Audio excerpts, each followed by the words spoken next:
Chapter 1190. Endless yellow sand and incessant gusts of wind. Standing on top of a sandstone peak in Silithus, Tyrant, who was standing beside Duque, combed her dark blue hair. Even so, she could not stop the wind from blowing her hair like willow branches. The few strands of silver hair in front of her forehead added a mysterious aura to her blue hair. At this time, Gavin Rad came up to Duque and wagged his tail. "Boss, if I free the poor Wind Prince, will he reward me with the divine weapon?" Although Duque wanted to say yes, he knew what was going to happen next. A lonely and pained soul, imprisoned for 25,000 years. No one knows what will happen during this time. This is why I gathered so many strong people in case. Feeling the seriousness in Duque's voice, Gavin Rad also realized that what was going to happen next might not be as good as he thought. "Oh, alright, if this is my fate, I will accept it." From being frivolous and excited to being serious, Gavin Rad's transition was so skillful. Indeed, even the most unreliable Gavin Rad had matured. Gavin Rad turned around and ran down to prepare. Suddenly, Tyrant secretly held onto Duque's hand. "Sorry, Duque, I suddenly thought of Illidan." They were both deeply in love, but it seemed like Illidan and Prince Thundran did not have a good ending. One was imprisoned for 10,000 years, then fell to the path of demons. The other was imprisoned for 25,000 years, and in the end, Tyrant did not dare to continue imagining, afraid that she would recall the past. She had once used herself as a sacrifice and burned herself to be with Duke, but she was shocked to find that the situation had reversed. The darkest evil could very well be the brightest light, and when she finally thought that she could enjoy this legendary happiness, she found that she had no choice but to face a separation of 10,000 years. If not for the busy family affairs, she might have gone crazy. She did not dare to imagine what would happen to Thundran, who had once loved her deeply. "Duque, hug me," Tyrant murmured. This had nothing to do with lust. It was purely a spiritual need. Duque conjured an illusion of him and Tyrant, before hugging the priestess who always appeared strong, holy and otherworldly, using his lips to nourish her fragile heart that was like a candle flickering in the wind. After a long while, "Do you feel much better?" "Yes." Tyrant nodded. "However, please do not leave us again. I hope you will remember that you are not fighting alone." When Duque brought Tyrant down the stairs, he found himself surrounded by a large group of queens. Sylvanas, Kalia, Elucia, Jaina, and Windrunner's eldest and third sisters. Perhaps they had all sorts of thoughts, but it was clear that everyone had the same goal, for the future of the Alliance and for everyone's future. On the specially selected open plains, the insect-type monsters that were originally wandering here had long been cleared by the professional teams of the Alliance. Within 10 miles apart from the Alliance's experts, there was no one else. Duque nodded at Gavin Rad. When Gavin Rad brought the left and right halves of the skull of the Wind Chaser's imprisonment, and the essence of the Flame King, that he dug out from Ragnaros's doppelganger, he walked in front of the old human Dimitrian who worshipped Prince Thundran. Dimitrian's tears flowed down his face. This white-haired human fanatic knelt on the ground, sobbing uncontrollably. "Ah, you have found your master's cage. The long-cherished wish of many generations. I have been waiting for this day for a long time. My wish can finally come true. You must free my master. Now." Immediately. Dimitrian's ecstasy was a stark contrast to the indifference of the experts around him. Duque was a fraud. Duque clearly wanted everyone to prepare for a fight. That battle was definitely unavoidable. Especially after the Feather Moon General Chandris secretly told everyone the story of Illidan, no one had any hope for Prince Thundran. Everyone watched calmly. Dimitrian, this fanatic who worshipped the wind element, chanted an incantation that outsiders did not understand, and easily caused the atmosphere to shake. Bang! It was as if a large bomb exploded less than 3 meters in the sky above Dimitrian. The dust that was stirred up filled the sky, and along with the strong wind, it dispersed like a shockwave. Bang! Another shockwave. If it hit someone's eyes, it would definitely blind them. The people here were all powerful people who could easily shoot down flying arrows at their peak state. Especially the fully armed warriors and paladins standing in the front row. As long as they paid attention to not let the stones hit their eyes, normal flying stones would not be able to hurt them at all. A few thieves and paladins were even more exaggerated. With super high agility and dynamic vision, most of them waved their daggers non-stop, easily knocking away the flying stones and protecting the healers at the back. Duque did not activate that ice barrier. He calmly watched the airflow swirling in midair, forming a huge half-human figure. Prince Thundren appeared. He had a body that emitted white light. The lower half of his body was a spinning tornado, and the upper half of his body was a standard human figure. The sturdy armor wrapped around his huge body, and the 4 sharp spikes on his shoulder armor were very eye-catching. 2 layers of overlapping petal-shaped armor protected his shoulders very well, and the silver-white armor emitted powerful wind elemental waves. Without words, the Wind Prince, who was more than 10 stories tall, almost cut his fanatic Dimitrian in half. Clang! A loud sound of metal clashing almost broke the eardrums of the surrounding people. After inheriting Mograine's Ashbringer, Tyrion Fordring used this godly sword that belonged to him for the first time today, and swung it for the first time. The bright golden light and the wind of the Wind Prince, who had been imprisoned for 25,000 years, were evenly matched. In the distance, 2 figures in armor watched this scene. Suddenly, one of them felt sad and 2 lines of old tears rolled down his face. He murmured, as expected, handing it over to Tyrion was the right choice. The other person patted his shoulder. Alexandros, we are all old. It is time to pass the burden to the next generation. Until the last moment of the world's destruction, there is no place for us old fellows to appear. Yes, we should learn from Lothar. If we do not take over the position, it will only hinder the growth of the next generation. No one expected that after today the 2 great marshals of the Alliance, Mograine and Abendis, would hand over their military power at the same time, and go to the logistics department to train new soldiers. The Scarlet Crusade was taken over by Sidon Dathrahan. The military power of Lordaeron was handed over to Tyrion Fordring. Chapter 1191. At that moment, no one knew that the 2 of them had made such a decision. Everyone's attention was still on Prince Thundren. Looking at the Berserk Wind Prince, Dimitrian was dumbfounded. "My lord. Why? No one from the Alliance had the time to answer him. Everyone knew that it was most likely the 25,000 years of imprisonment that made Thundren the Wind Pursuer lose his mind and sink into madness. The wind elements in the atmosphere had already begun to boil. It was not an exaggeration to call them storm elements. Violent hissing sounds erupted everywhere in the sky. The weather in the sky suddenly changed. The clear sky a moment ago was now occupied by a gloomy storm. Just as the storm elements boiled to their strongest point, accompanied by the faint sound of thunder, Thundren the Wind Pursuer's figure began to extend infinitely, suddenly occupying almost the entire sky of Silithus. What kind of giant elemental was that? Just his huge body was enough to cover the light of the sun and moon. He himself was a bigger cover than the clouds. It was as if his huge figure could replace the entire atmosphere, shrouding everyone and becoming a terrifying shadow that could not be removed.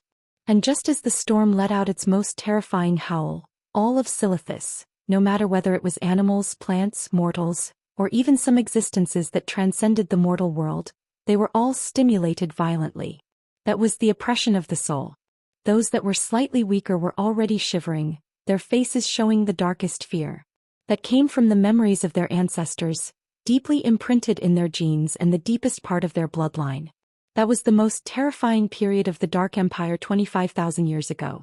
On the continent of ancient Kalimdor, the ancient god Thun and the wind elemental lord attacked each other, leaving behind a terrifying memory. Hey, that's not right. We saved him and he returned our kindness with ingratitude. Why does this guy feel like he's stronger than Ragnaros? Gavin Rad, who was at the front, muttered. Suddenly he felt a hand on his pauldron from behind. Duque. Who was Duque? No one knew when he had come to the front from the back. He looked up at Prince Thundren, who was constantly baring his fangs and brandishing his claws, making weird noises and crazily expanding his body. He suddenly revealed a strange smile. Hey, did none of you think of giving him a kick? Give him a kick. How? The opponent was a formless wind elemental. Wait. At this moment, everyone finally realized that the source of the wind was the skull of imprisonment of the Wind Pursuer, that someone had placed on the ground as an offering. Duque's kick was like a kitchen knife cutting a wire, and it was accompanied by thunder and lightning. It was this kick of the nature attribute that caused the originally perfectly placed skull to become crooked. Ah! This kick caused everyone to be extremely shocked because they saw to their astonishment that the boundlessly enormous figure in midair had instantly shrunk by countless times. Prince Thundren did not fall with a kick like a paper man, but he was obviously affected by some unknown force. Only Ronan and Tyron noticed something. They had noticed the flash of light. Is this the radiance of divinity? Divinity? Jaina asked. Tyron nodded. Yes, it seems that Prince Thundren wanted to spread his will to absorb and purify the elemental energy in the atmosphere, but was stopped by Duque. Duque raised his head, a mysterious smile on his face. Sunderland, I know you're angry. And very manic. You're eager to vent your anger. But you also have to see who defeated Ragnaros and released you. Roar. An earth-shattering roar and a sword strike was Prince Thundren's answer. Duque frowned. This Prince Thundren was obviously different from the prince in history. The Wind Prince in history had at least said a few words. Duque looked like he was thinking about life. He wasn't afraid of being hacked to death. If Magni with the Firelord's hammer and Theon with the Ashbringer were here, they would have been able to kill Duke. Then they wouldn't have been heroes in the first place. This time it was Magni who activated Avatar. He swung the Balrog hammer and clashed with Prince Thundren's wind sword without any fancy moves. Boom. The terrifying aura that was like a volcanic eruption overwhelmed Prince Thundren. Not only was the prince's wind sword knocked back by the hammer, but his body that was leaning back was also strangely stiff. At this moment, anyone could see the weakness in the prince's seemingly strong and huge body. Everyone couldn't help but think of that legend. The Wind Chaser used to be so powerful, but he was ambushed. Although the Balrog King couldn't completely destroy him, he was split into two and imprisoned. One could only imagine how weak Prince Thundren was after 25,000 years of torture. Since they couldn't communicate, the result was set. Kill him. Duque waved his cloak. He didn't even bother to attack. That's right. Prince Thundren looked strong, but he was actually weak on the inside. 20,000 years of imprisonment had caused him to degenerate in all aspects, including his rationality. A weakened version of an elemental lord that only had its basic instincts and no special skills left, only knowing how to randomly hack and slash, could only be considered a large target. If they couldn't even deal with this, the Alliance's hero group could just commit suicide by jumping into the river. Duque sat at the back and quietly watched the pitiful Prince Thundren walk into a dead end. Roar. Prince Thundren was struck by lightning for showing off. Gavin Rad, who thought he could easily get a divine weapon, used his lightning power to strike the prince. The prince was furious. This was because Magni was holding the hand of Savras the Balrog Ragnaros, which had taught him how to be a human, and was now teaching him how to be a human. The prince was furious again. Ashbringer's blazing holy light reminded him of a group of titans who used this light to teach him how to be a human. Spells and arrows rained down on him like a torrential rain. Weapons filled with fire elements left scars on his frail body again and again. Unsurprisingly, the pitiful Prince Thundren collapsed not long after he saw the light of day again in just 5 minutes. A large lump of something that looked like dust was the remains of the Wind Prince. In the dust, a small wind sword was especially eye-catching. This is... Gavin Rad was extremely curious. This is Wind's Kiss Blade. Take it and let that fanatic work. Just like in history, Thunder's Fury, blessed sword of the Wind Chaser, was finally made. Gavin Rad was so happy that he went around showing it off, until he was shocked to see that Duque was holding an identical wind sword. Chapter 1192. The moment he saw Duque holding the wind sword, Gavin Rad was petrified. A gust of wind blew, and it felt like this guy's soul had already turned into dust and dissipated with the wind.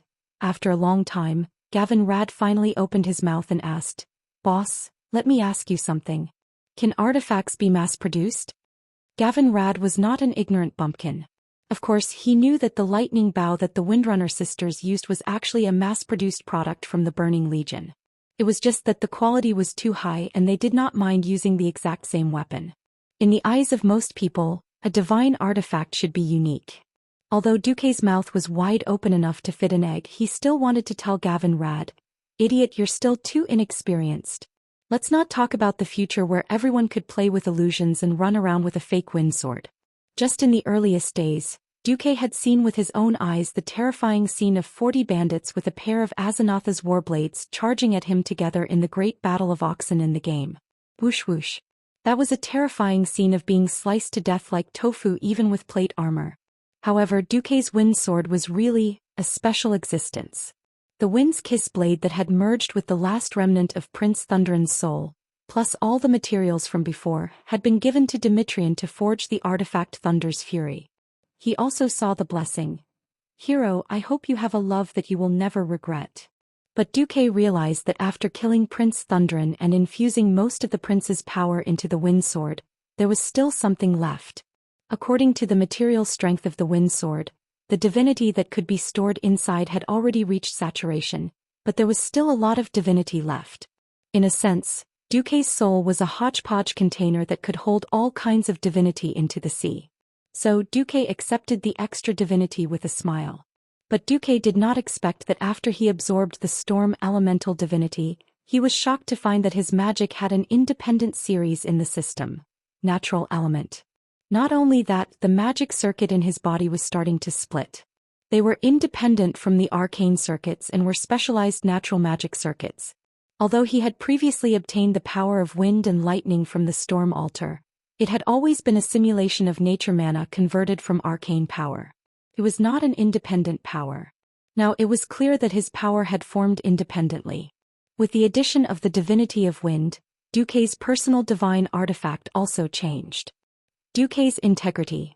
Attack 1 to 999, every attack deals 220 fire damage and 150 nature damage. One-handed long sword. Soulbound to Duke Marcus. Duque's integrity, special effect 4, reality transformation. With the support of the divinity of wind, you can transform the appearance of this sword into any sword weapon you have seen with your own eyes. According to your own strength attribute and your understanding of the artifact, you can display a certain degree of the artifact's power. Its maximum power does not exceed 70% of the original. With regards to this new feature, Duque was convinced. This was clearly asking him to play the imitation game to the end. Fine. It's useless for a mage to use the wind sword, but I can cosplay with a fake one, right? That was why when Duque was experimenting with the new effect, Li Gui met Li Kue. Seeing that Gavin Rad was on the verge of breaking down, Duke stabbed Duke's integrity, which was in the shape of a wind sword, into the ground. Then he put his hands on his waist and said, I see that your divine sword is very cool. I'll use magic to transform it, okay? Fine. You're the boss, you call the shots. Gavin Rad rolled his eyes. The next second, Duque suddenly attacked. Duque picked up the wind sword and stabbed it at Gavin Rad. At first, Gavin Rad and the others were dumbfounded, but they immediately understood what Duque was doing. As a mage without haste, Duque's lousy swordsmanship was like slow motion in front of these powerhouses. It was ridiculous. If Duque had suddenly gone crazy and wanted to cut Gavin Rad, it would not have been like this. The only explanation was that Duque wanted to fight Gavin Rad. With a flick of his wrist, Gavin Rad used the Thunder's Fury blessed sword of the Wind Seeker. Bam!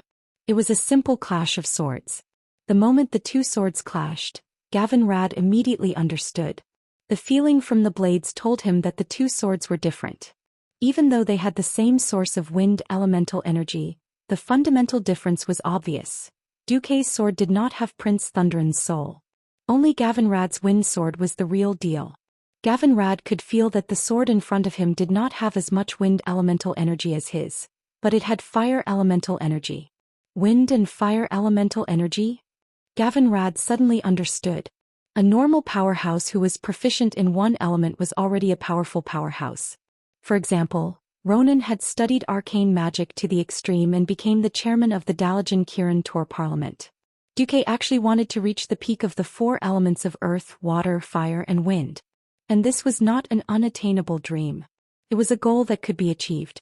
Because Duque had already obtained the divinity of two of the strongest people in the territory. Boss, you have indeed chosen a different and noble path. Gavin Rad could not help but be in awe and put away the wind sword of his own accord. As Duque put away the sword, he also removed the illusion of Duque's moral integrity. Everyone could finally see that Duque's divine artifact had returned to that strange spiral conical shape. Duque smiled evilly. Everyone's path is different. You choose your own path.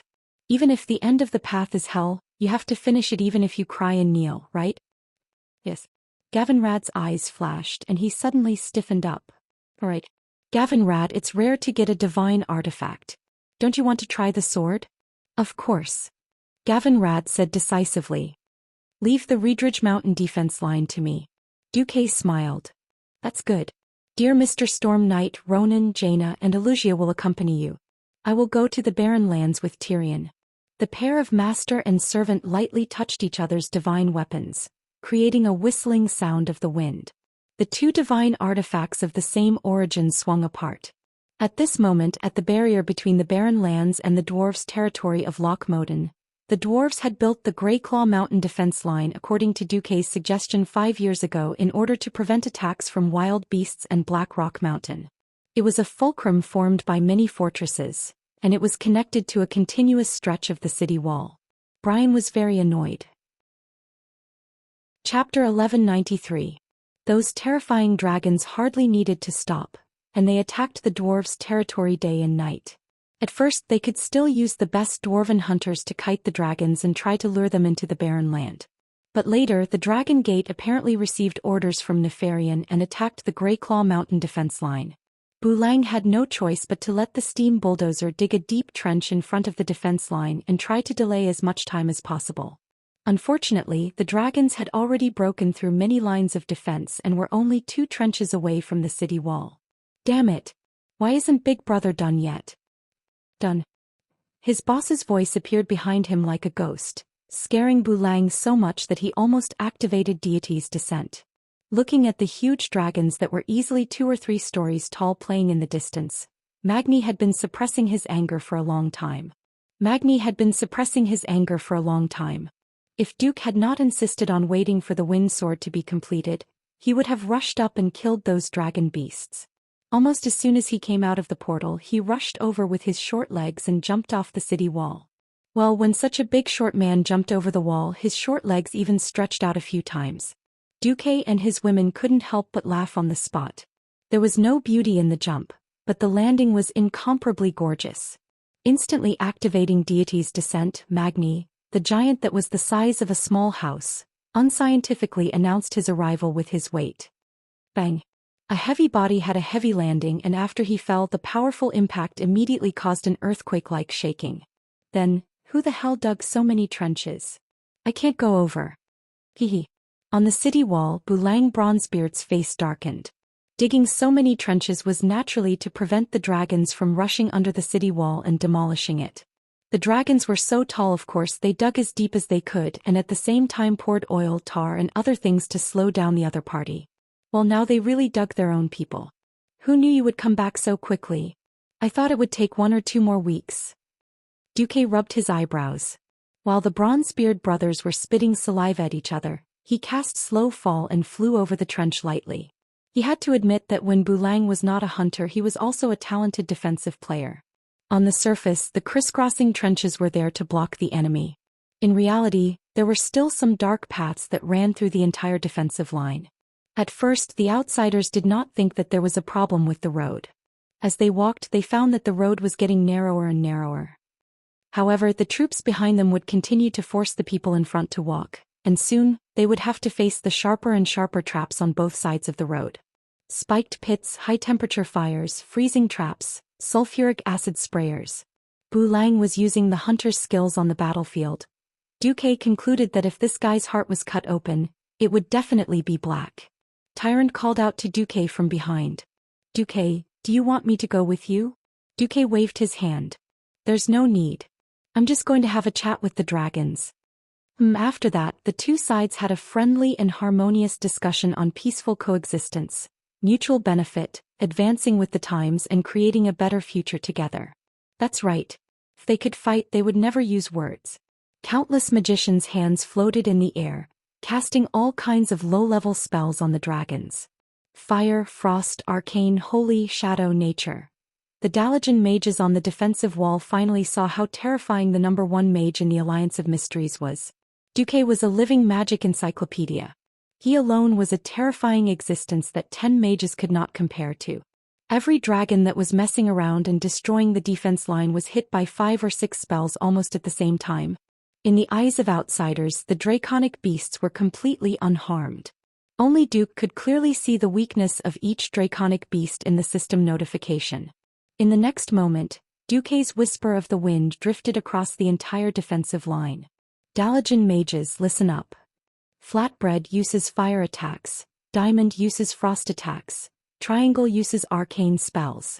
After giving his orders, Duque added, leave the rest to me. The mage's heart started beating rapidly.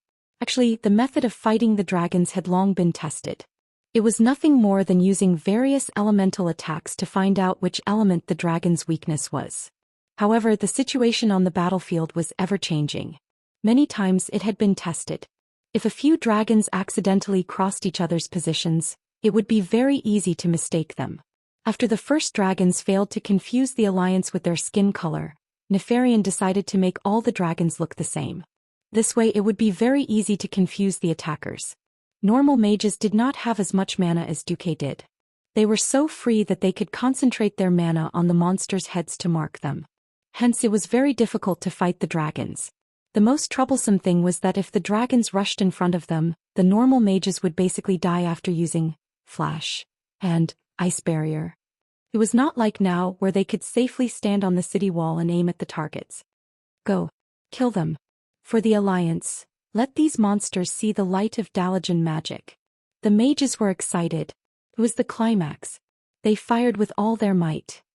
Duque strolled leisurely in the turbulent flow of elemental energy. Low-level mysticism was destined to be unable to break through high-level mysticism. The difference in levels was too great. The low-level magic would naturally be repelled by the highly concentrated mana on the magic shield around Duque. Duque kept flashing in and out of the battle line. He directly flashed behind the dragons of the nature element and used Duque's moral principles to teach them a lesson. These dragons were the product of extremes. They had extraordinary resistance to attacks and magic of other elements, but against the elements that restrained them, they could deal 10 times the damage. Basically, with the power of Duque's Tang poetry swordsmanship, a single slash would be enough to kill a dragon.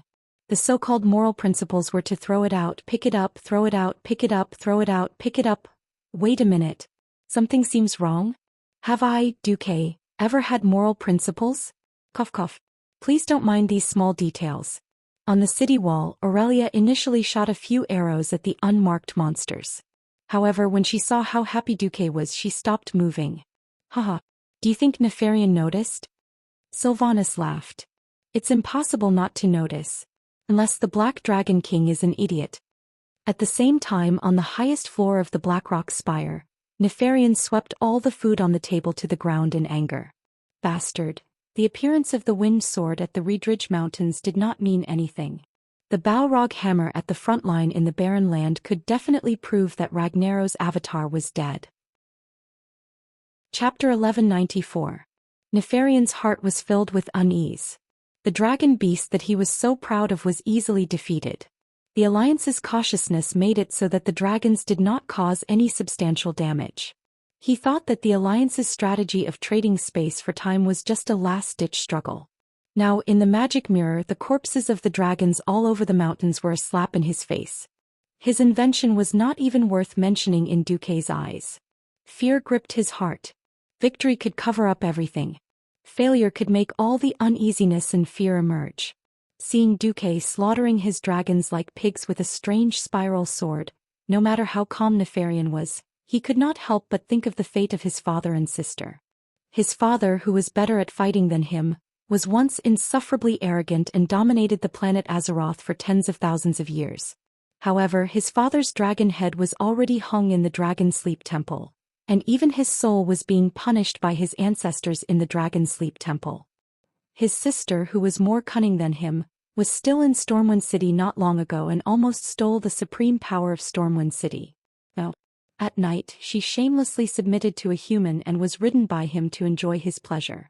During the day she was also ridden.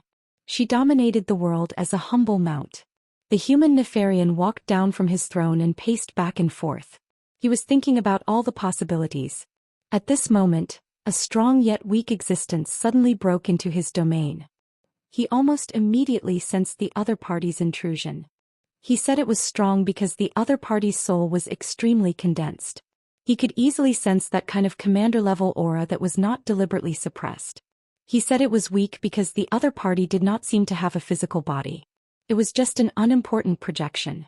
Nefarian frowned, turned around and stepped onto the throne. He said loudly, "Come out." An extremely beautiful and coquettish woman stepped out of the void. With curved horns, black bat wings, a nimble black tail and typical hooves, she grandly showed her identity to Nefarian. "Burning Legion Beginner Void Lord Aless greets you, Great Dark Dragon King." Nefarian narrowed his eyes. He did not have the slightest good impression of this demon lord's visit. That's right, black dragons were just that unsociable. They didn't like their brethren of other colors and they hated demons even more. "If you have something to say, say it." "I'm in a hurry to do the experiment," Nefarian said, displaying his geek nature. "Hehe. Now that the Alliance is about to kill their way to your throne?" Aura smiled seductively. She put her hands on her hips, showing off her beautiful S-shaped curves. "Humph." Nefarian's face was cold. Noticing that Nefarian's patience was reaching its limit, Aureus chuckled and said, "The great Lord Kil'jaeden already has a plan to dismember that damned alliance. All you need to do is not to be defeated by Duke Marcus so quickly. Or, after you are defeated, you must be willing to escape this place that will send you to hell. As long as you're alive, those mortals won't be able to sleep well." "He. Bastard."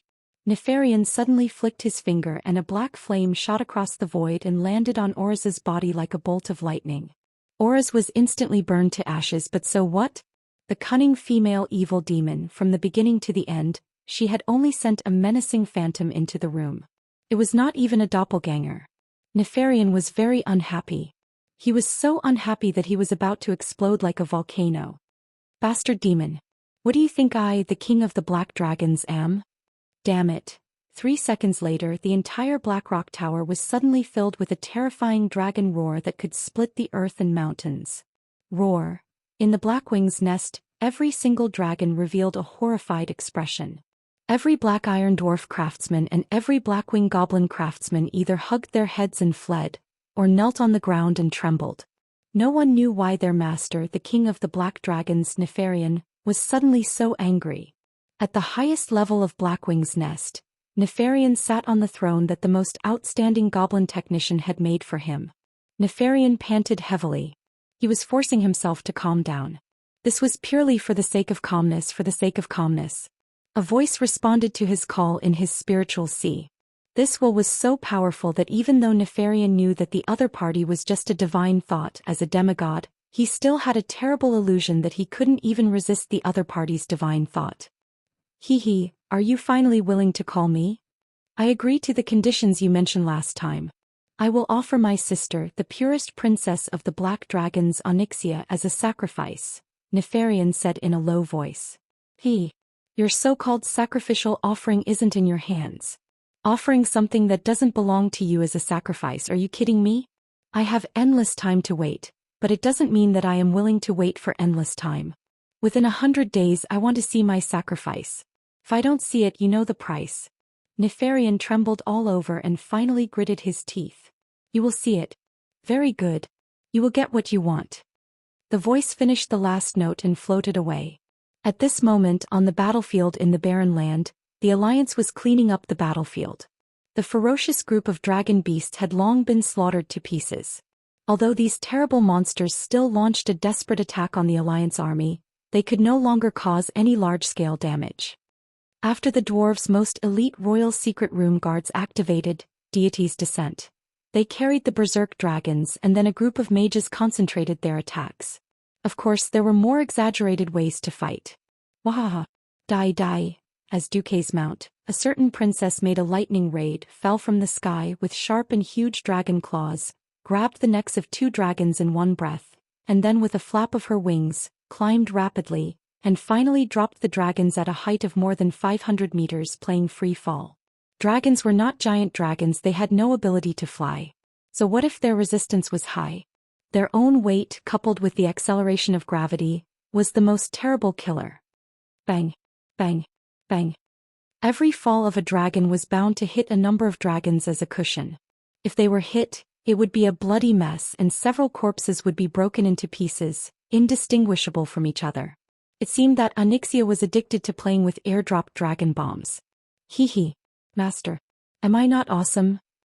In the face of the princess of the black dragon asking for credit, Duque always felt that her flight trajectory was funny for a while and for a while, but he could not discourage her enthusiasm, so he could only say, not bad, not bad. At this moment, Duque suddenly felt an inexplicable fear. Chapter 1195.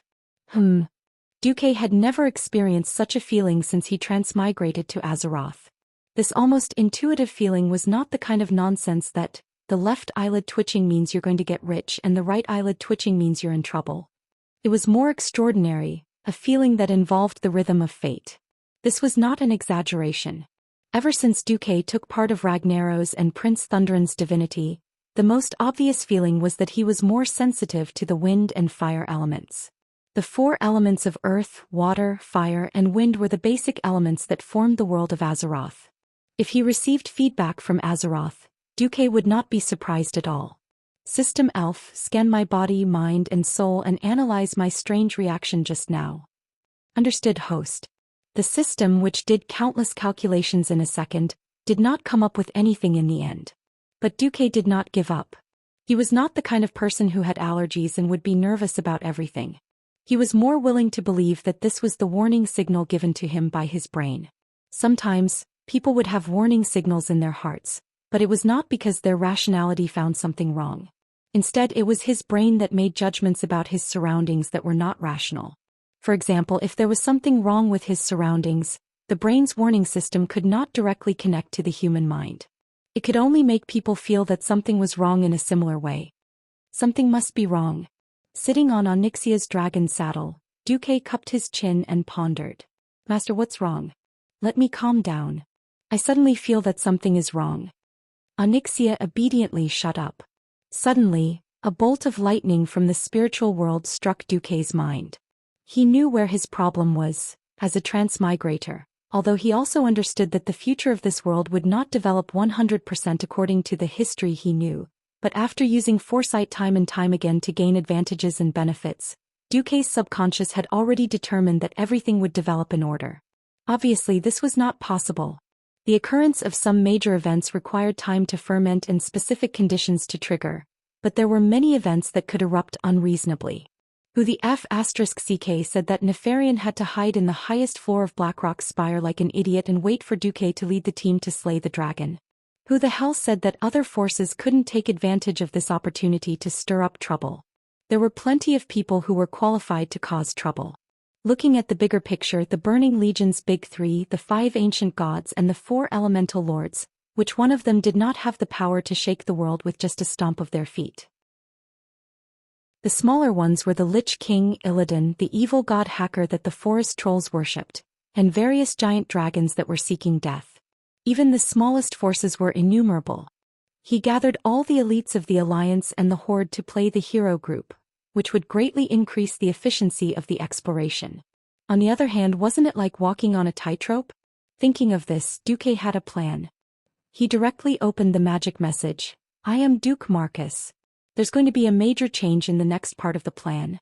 On the 10th of December, year 21 of the Dark Portal, the Alliance-led crusade against Blackwing's Nest had officially begun. The Alliance had invested almost all the strong players they could, but for the Horde, the Alliance surprisingly only wanted 2 strong players, Grom Hellscream and Bloodhoof Kane. Forget about Varrock, they didn't even want Wajin. Blackwing's Nest was obviously a special area. The Black Dragon King Nefarian used his evil magic to seal all connections with the outside world. Not even a magic message could be sent out, let alone a teleportation portal. In this regard, the various kingdoms and even the Horde were a little used to it. During the crusade against the Fire Demon King in the Molten Core, it was the same. The Guardians that were left behind had their own duties. However, on the 1st of January 22 years after entering the Door of Darkness, the entire world underwent a drastic change. In the Thousand Needles at the southern end of the Horde's territory, Huge stone pillars stood in the middle of this barren and huge valley. Windy Mound was guarded by the Taurens, and it was the most important stronghold of the horde.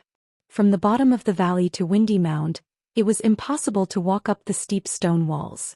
The only way was to use the Taurens to stir ropes and pull people up using a manual lift. It was daytime, cloudless, and Windy Mound had the best view. Suddenly, a Tauren pointed to the south and said, "Look. What is that?" Buzz, buzz, buzz. The sound came from afar. Soon, it turned from a low buzzing sound to a terrifying buzzing sound that not even a bomber corps could make. What the hell? That's not a cloud. Giant insects covered the entire sky. The sentinel's scream also alarmed the commander of Windy Mound. What the hell? What is that? He roared for the other Tauren warriors to prepare for battle while he informed the messenger. Find a way to tell the great chief that Windy Mound is finished. It was destroyed by a group of giant insects flying from the south. Within half a day, bad news came one after another. Dozens of attack reports were placed on Thrall's desk. This was thanks to the magic communication system provided by the humans. The unskilled trolls worked hard to spread the news. At least, Thrall was not like the previous tribes, where it would take several days to receive news from the distant border. From the Mosaic camp in the southwest of Feralas, to the Thousand Needles in the south and Gadgetsan in the Tanaris desert where a large number of goblins gathered, and to the southern part of the Barren Lands, 1/3 of the tribe's control area had been attacked by giant insects. According to the report, these giant flying insects, which looked a bit like praying mantis, came from the Silithus area in the southwest of Kalimdor. These large insects did not distinguish between right and wrong at all. They were like locusts that attacked all living creatures along the way. Thrall tentatively asked Wajin, "Is there any news from the Alliance?" In fact, Thrall was asking if it was the Alliance's doing. Wajin smiled bitterly and handed Thrall a report that he had not noticed before. When Thrall saw it, he suddenly smiled bitterly because the report said that a large beetle army had attacked the Cavern of Time in the Tanaris desert. Well, that was the lair of the bronze dragons. Even if the Alliance did not have the brains to want to cause trouble, they would never burn the dragon's head. After all, the bronze dragon king Nozdormu, who was known to have a bad temper, lived there.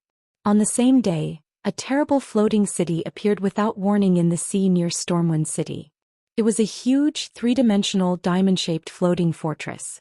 Its appearance naturally caused panic among the soldiers and civilians of Stormwind City. Damn it! What is that? On the tower next to Stormwind Port, Duke Bolvar Fordragon could not help but tremble a little. Chapter 1196. A shrill alarm rang through the sky. Even though Stormwind City had long announced that it had entered a state of war, this majestic city of the southern continent, which had not experienced the flames of war for nearly 20 years since the Dark Portal was restored after the end of World War II, was still in slight chaos. A large number of cargo ships that had yet to enter Stormwind Port hurriedly evaded, and many captains even ordered their ships to rush onto the beach. Anyway, with the help of the Murlocs and Nagas, it was not difficult to drag the ships back into the sea. It was fine as long as the keel and the crew's lives were preserved. In Stormwind Port, the soldiers nervously rushed into the various watchtowers and turrets. Holy light above, how are we going to defend against such a terrifying floating fortress? His Majesty is not here.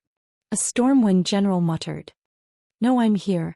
Along with the sonorous voice, the soldiers of Stormwind were pleasantly surprised to see their king, William Ryn, dressed in military attire, striding up the city tower under the protection of his two good partners, Valilla and Brawl. Your Majesty, didn't you go to Blackwing's nest? Not to mention the people below, even Bolvar, who was the regent, did not know that William was actually here. William revealed a slightly bitter expression. Although I don't want to admit it, Brother Duque is really a prophet. The king was the backbone of a kingdom. The backbone was there. The backbone of the kingdom was there. Those who could become commanders were mostly veterans who had experienced many battles, and even 3 battles at the Dark Portal. Facing the fortress that was emitting an evil aura of death in the sky, the commanders did not have to wait for orders from their superiors. Bring out the holy water. Against those monsters, blessed holy light weapons are 10,000 times better than ordinary swords. Oh no, you idiots. I didn't say that you have to throw away your sword. I just want you to bring an extra weapon. While the people below were in an uproar, William, who was on top of the city wall, bowed slightly to the people behind him. "I'm counting on you, Lady Solarian." Solarian, who walked out of the city tower, was still dressed in a seemingly ridiculous maid uniform. However, from the envious and hateful gazes of a few Stormwind Kingdom's court mages, one could tell how envious that set of clothes that looked like a maid's robe was. Heavens! They actually dyed the wavering robe black and white and changed it into a maid uniform. What a waste. Only the Marcus family could make a maid's dress out of something that even the great spellcasters were jealous of. William, who had followed Duke on one of his expeditions, was convinced by the Marcus family's heroic spirit. However, envy was just envy. These court mages were all Radiant Moon mages who had spent years and resources to become Radiant Moon mages. Not to mention comparing themselves to Wuxia, even Gina Goldsword was far inferior in terms of talent. Although Azeroth had undergone a great change recently, and because the mana was denser than before, more high-level mages had emerged, but talent still determined the limits of a mage's growth. They were very fortunate to be indebted to a Breaking Dawn wizard, Duke Marcus, to personally modify the magic circuits in their bodies. Otherwise, being a Morning Star wizard would have been their limit for the rest of their lives. Even so, Duke had only helped them cross the threshold of the Radiant Moon realm, and that was the limit. With their innate talent, they could not control a higher level of power. Back then, no one understood why Duke had insisted on spending 2 years' worth of taxes in Stormwind to build 12 Radiant Moon wizard towers. Everyone was even more confused as to why Duke would spend so much effort to groom 12 Radiant Moon archmages who were not qualified enough. Now everyone knew. On the cliffs on both sides of Stormwind Port, the 4 wizard towers first lit up with a dazzling light. Then the other 8 wizard towers in Stormwind City also shone with the brilliance of fire magic. Fire runes shot out from the tips of the standard hexagonal pyramid-shaped towers. These runes emitted surging waves of fire elemental energy and gathered together in the air, forming a huge magic formation the size of 5 football fields. In the next moment, blazing sunlight broke through the clouds and landed on this exaggerated magic formation. Immediately, it was reflected and turned into a scarlet pillar of light that pierced through the sky. In an instant, it conquered more than 10,000 meters of the void and fiercely bombarded the huge floating fortress. A terrifying dark aura surged out from the fortress, forming a hemispherical shield of light in front of the golden pillar of light.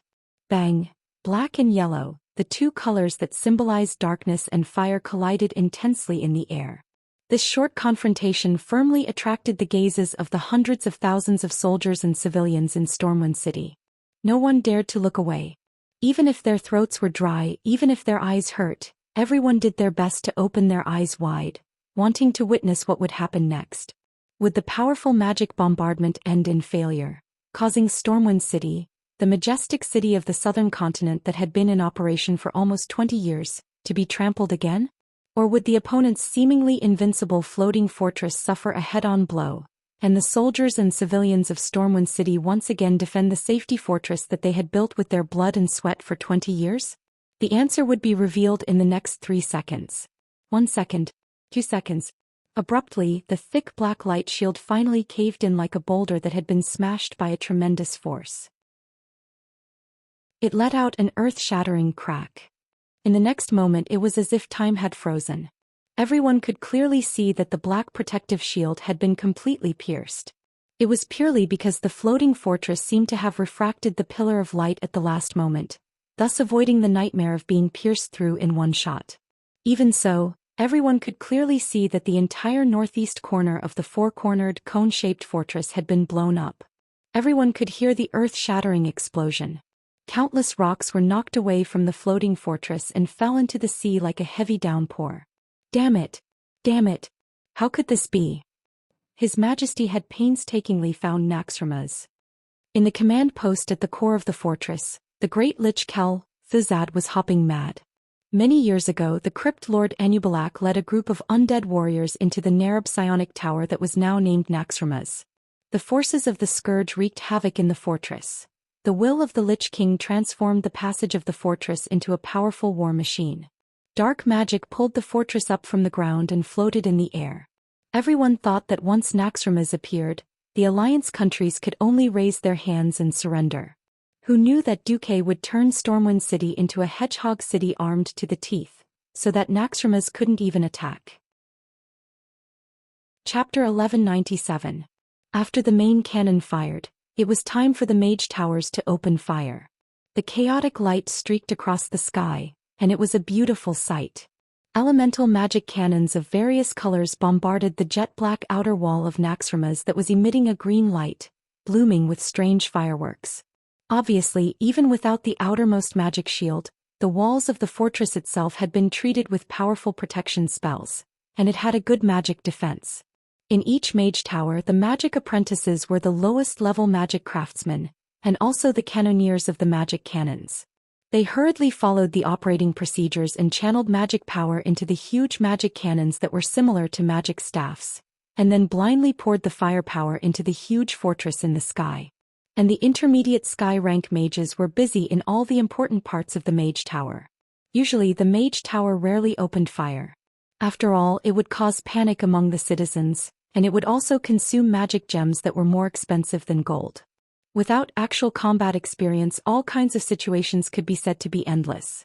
Solarian stood at the top of Duque's mage tower, looking at the scene in the magic mirror expressionlessly. As the full agent of Duque, she had almost 90% of the authority of this mage tower.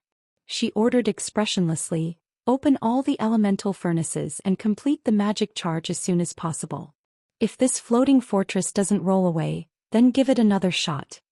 The higher-ups moved their mouths and the people below broke their legs. Below them there was a commotion. In the floating fortress of Naxxramas, if the dead could have any other color, it would be ashen. Unfortunately, it was not possible. "My lord, what should we do?" A lich bowed and asked Kel-Thazad. Kel-Thazad exuded a strange aura and his red eyes flickered non-stop. In the end, his strange skull with 2 pairs of horns moved. "The mortals have indeed given us an unexpected surprise, but this does not mean that they are qualified to ignore the majesty of my lord. Go spread the glory of my lord and then we will go to the Iron Furnace Castle." It was as if a meteor shower fell from the sky. Every Alliance soldier knew that it had nothing to do with beauty and nature. It was a huge patchwork monster or a large zombie monster. Storm City could protect hundreds of thousands of people in the city from harm, but it could not protect the civilians outside the city. William was helpless as he watched the gigantic floating fortress fly away from Stormwind City and wreak havoc in the surroundings. William's irritable side came out. When the lives of his people were threatened, his ghost wolf roguish personality took over. He punched the solid battlement and the terrifying force caused cracks to appear on the battlement. "Gather our soldiers. Let the royal knights set off first. I want to destroy those damned bones." "Please wait a moment. Your Majesty, you should at least wait until Kudrin's Griffin Legion arrives." Right. It was best to wait for those ferocious birds. At least I won't be bothered by the gargoyles. Servanas, who was the first to speak, had no problem with it. The problem was the second person who spoke. That person had a lazy voice and it gave William a headache, especially the Earl of Stormwind insignia on his chest. Yep, it's Xianxia. She had been left by Duque to work for William. Duque had beaten her up with the dragon-taming whip a few times before she agreed. However, one of her requests was that Stormwind had to give her a proper name when ordering her around. Hence, there was one less Countess Katrana Anristo and one more Countess Xianxia. Although it was a little pitiful for the Princess of the Black Dragon to only be a countess, she was considered to have entered the alliance openly. Because of this, Duque had set 3 rules for everyone during the alliance meeting.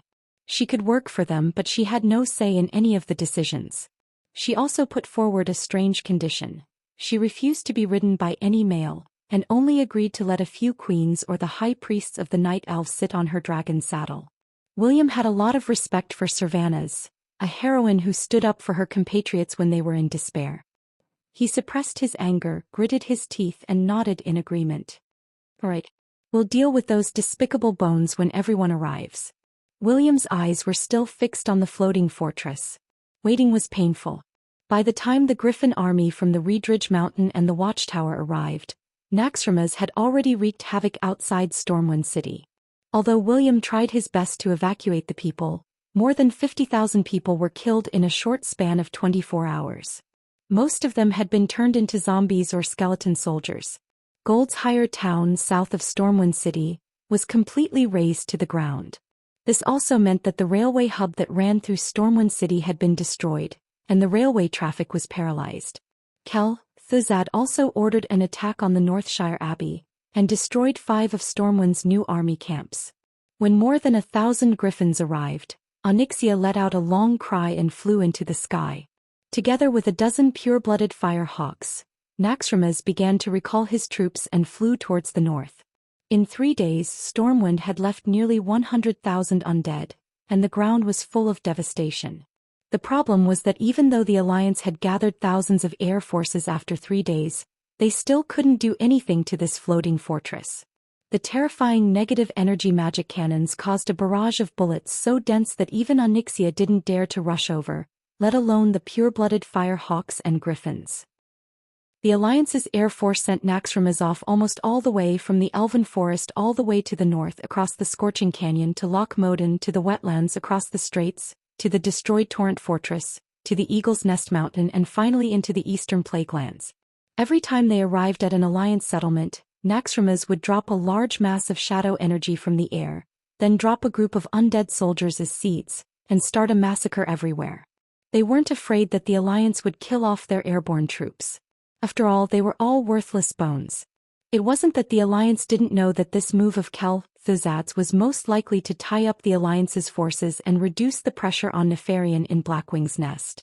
But the Alliance couldn't come up with a better solution.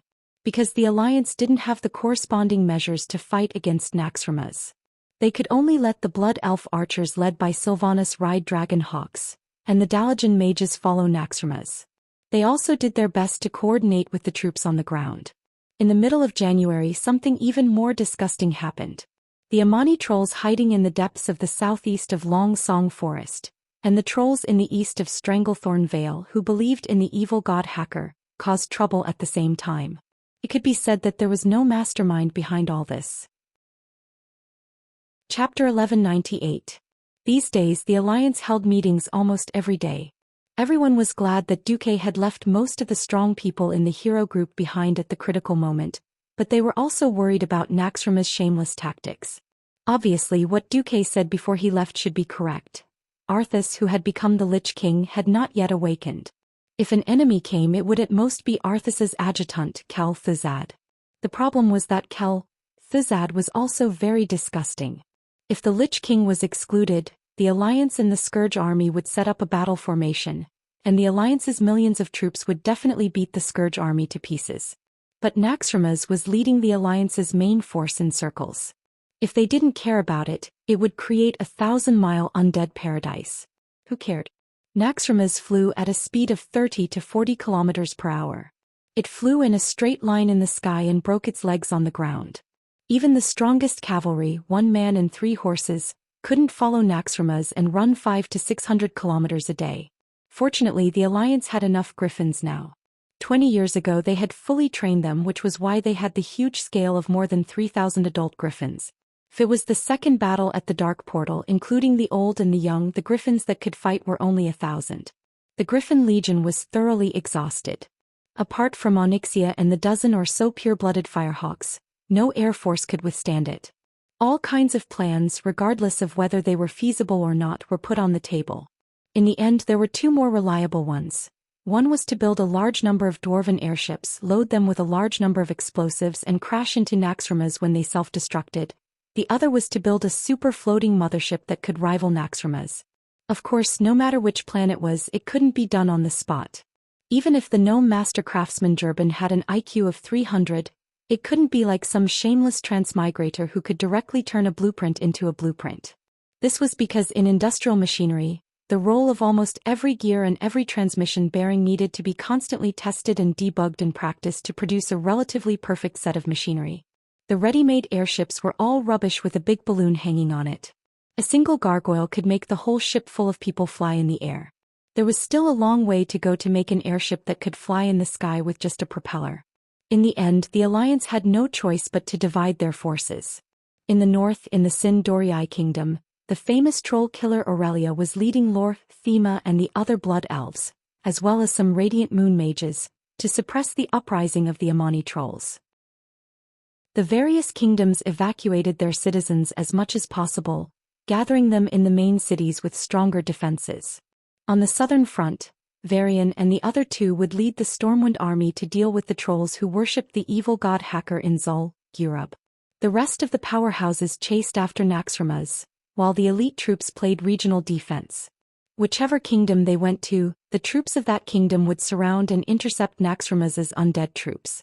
As for the tribes in the Kalimdor continent that were beaten like dogs, none of the eastern kingdoms had the time to care about them. In Kalimdor, Sar was also badly battered. South of the crossroads in the barren lands, all the newly built villages of the tribes had been destroyed by the flying insects. The death toll was close to 20,000. More than 40,000 orcs and 20,000 Taurens had lost their homes. This was because the tribe's territory was relatively barren and sparsely populated. Sar didn't dare to imagine what would happen if the insects of Silithus attacked Durotor. The only fortunate thing was that the Night Elves and Queen Proudmoore of Theramore responded to the tribe's request for help and promised to send reinforcements as soon as possible. The army needed time to assemble, and the southernmost territory of the Night Elves, Grey Valley, was more than 2,000 kilometers away from Silithus. It was impossible to send the main force. The only ones who could come were the sentinels of the Feathermoon stronghold stationed on Sardo Island in the southwest of the Kalimdor continent. But no one expected that on the 5th of February, the undead floating fortress Naxxramas, which had disappeared from the eastern kingdoms, would attack the trolls' territory Darkspear Island in the middle of the night. On the 7th of February they attacked the Horde's main city, Agrima. On the 10th of February, they attacked the Tauren's main city, Thundercliff.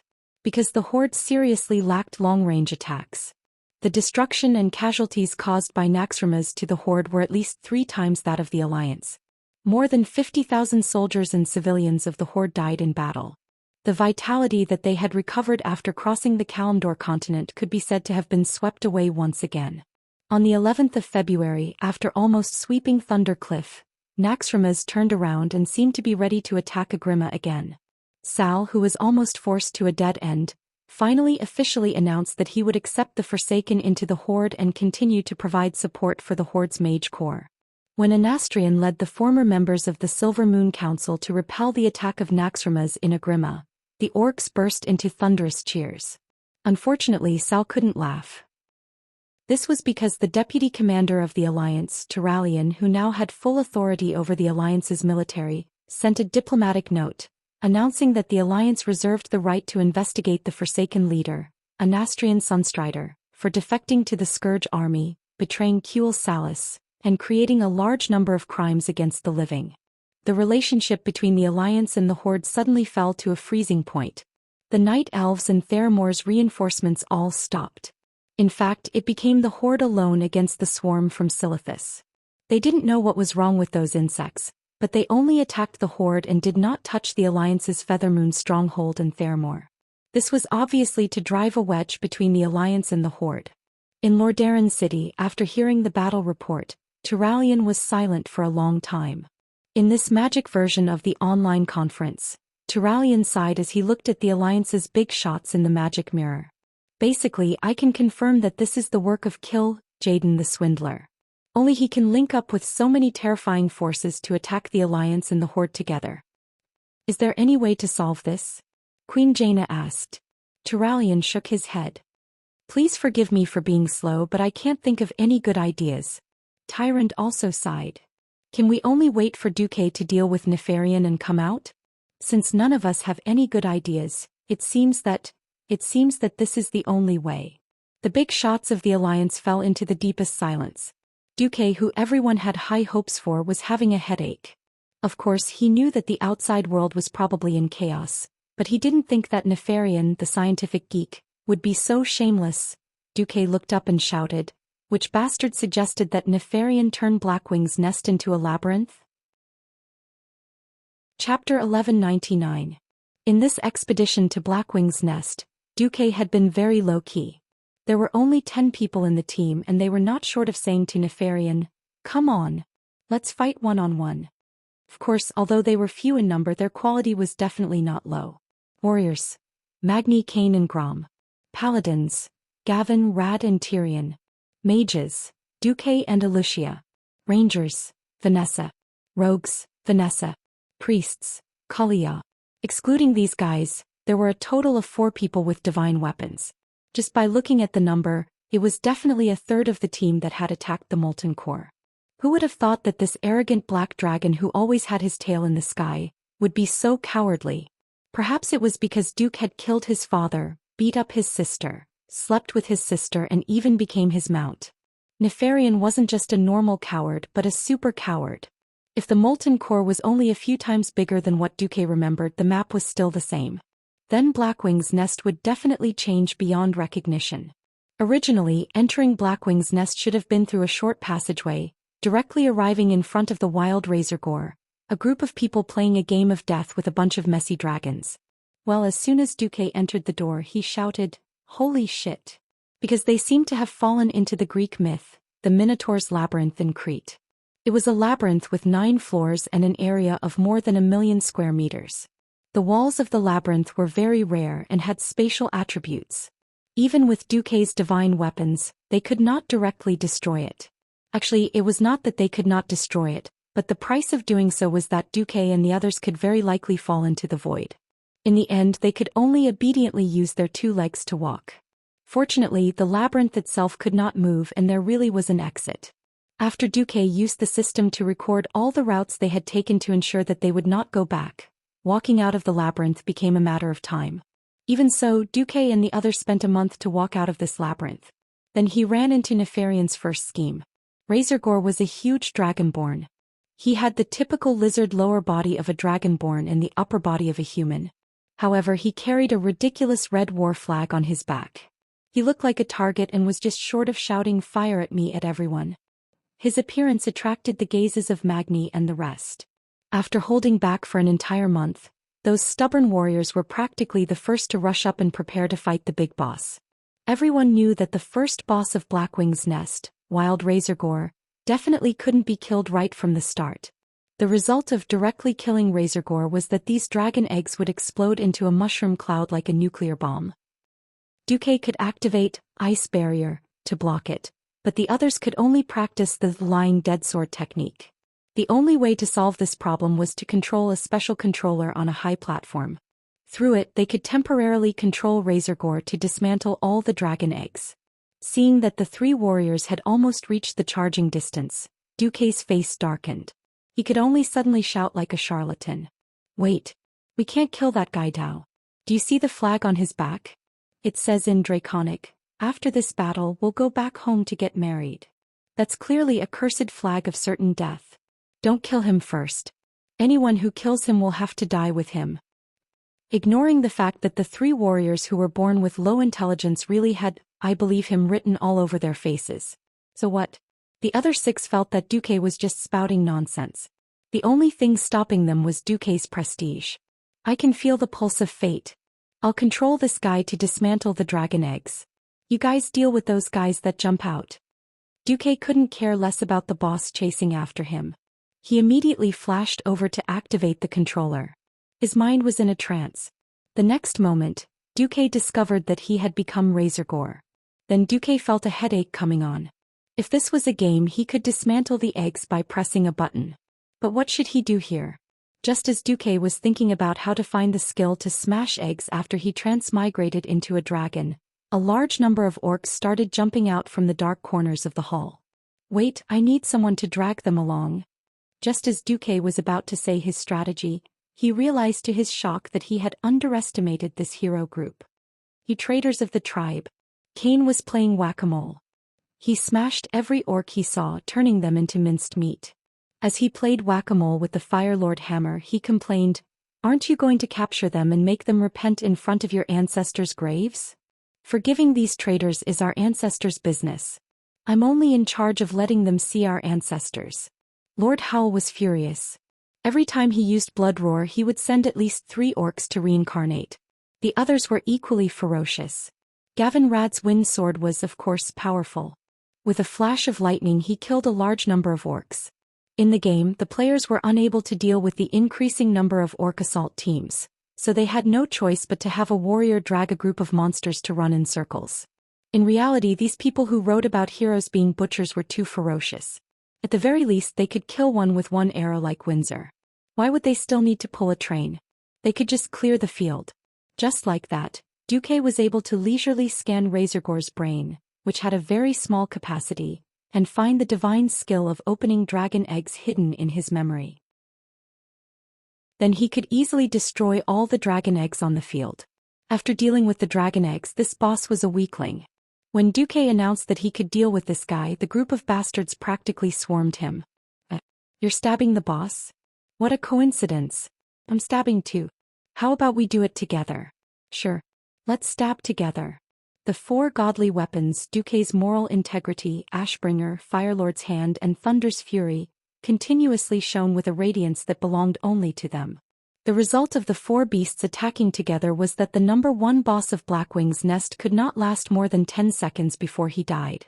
The moment the wild Razorgore died, the Blackrock orcs that had swarmed him scattered in fright. Come back. You bunch of cowards. Have you all forgotten the glory of the Blackrock tribe? Grandpa Hull flew into a rage. Seeing Razorgore fall, Duque let out a sigh of relief. It's fine now. We'll just kill our way through. There shouldn't be any leaders who can stop us. They're just going to die one by one. Duque cursed in his heart. If they could attack together, why did they have to die one by one? The next moment, the wall leading to the second boss suddenly collapsed and 4 powerful auras surged out. Duque's face was stiff. Pretend I didn't say anything. Chapter 1200. The second was the fallen red dragon Veristaz. The third was the draconic beast Broodmother. The fourth was the adult black dragon Fillmore. The fifth was also the adult black dragon Ebenrock. It could be said that other than the fallen red dragon, if the other bosses came one by one, they would definitely be sent to their deaths. But if they came together it would be fun. The ancient red dragon Veristaz's movements were incomparably ferocious. A pair of scarlet claws tore through the wall in front of him as if it was a piece of paper. He was clearly using the most direct method to tell Duque and the others what an ancient beast was, but his mouth was muttering something that made one's heart ache. Duke Marcus. It's too late. Nefarian's power of corruption has already taken effect.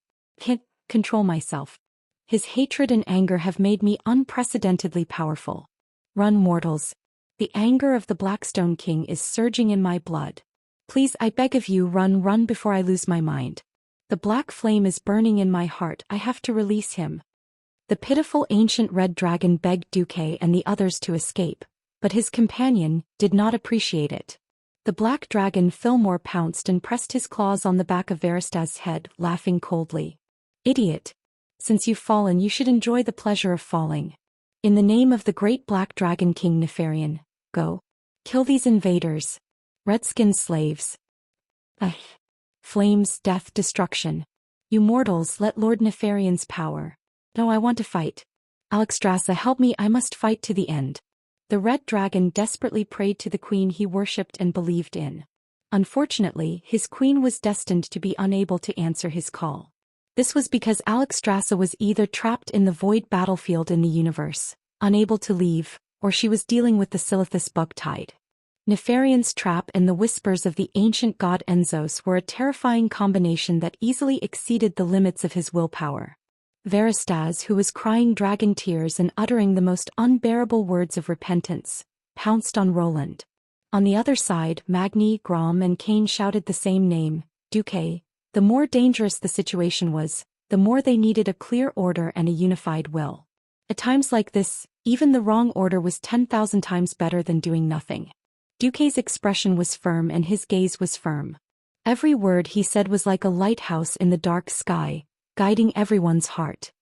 Old Bull Dragon Beast Shorty Double Flight, Gavin Red Dragon focus fire with me. There were only 10 people, yet they had to face 4 bosses at once.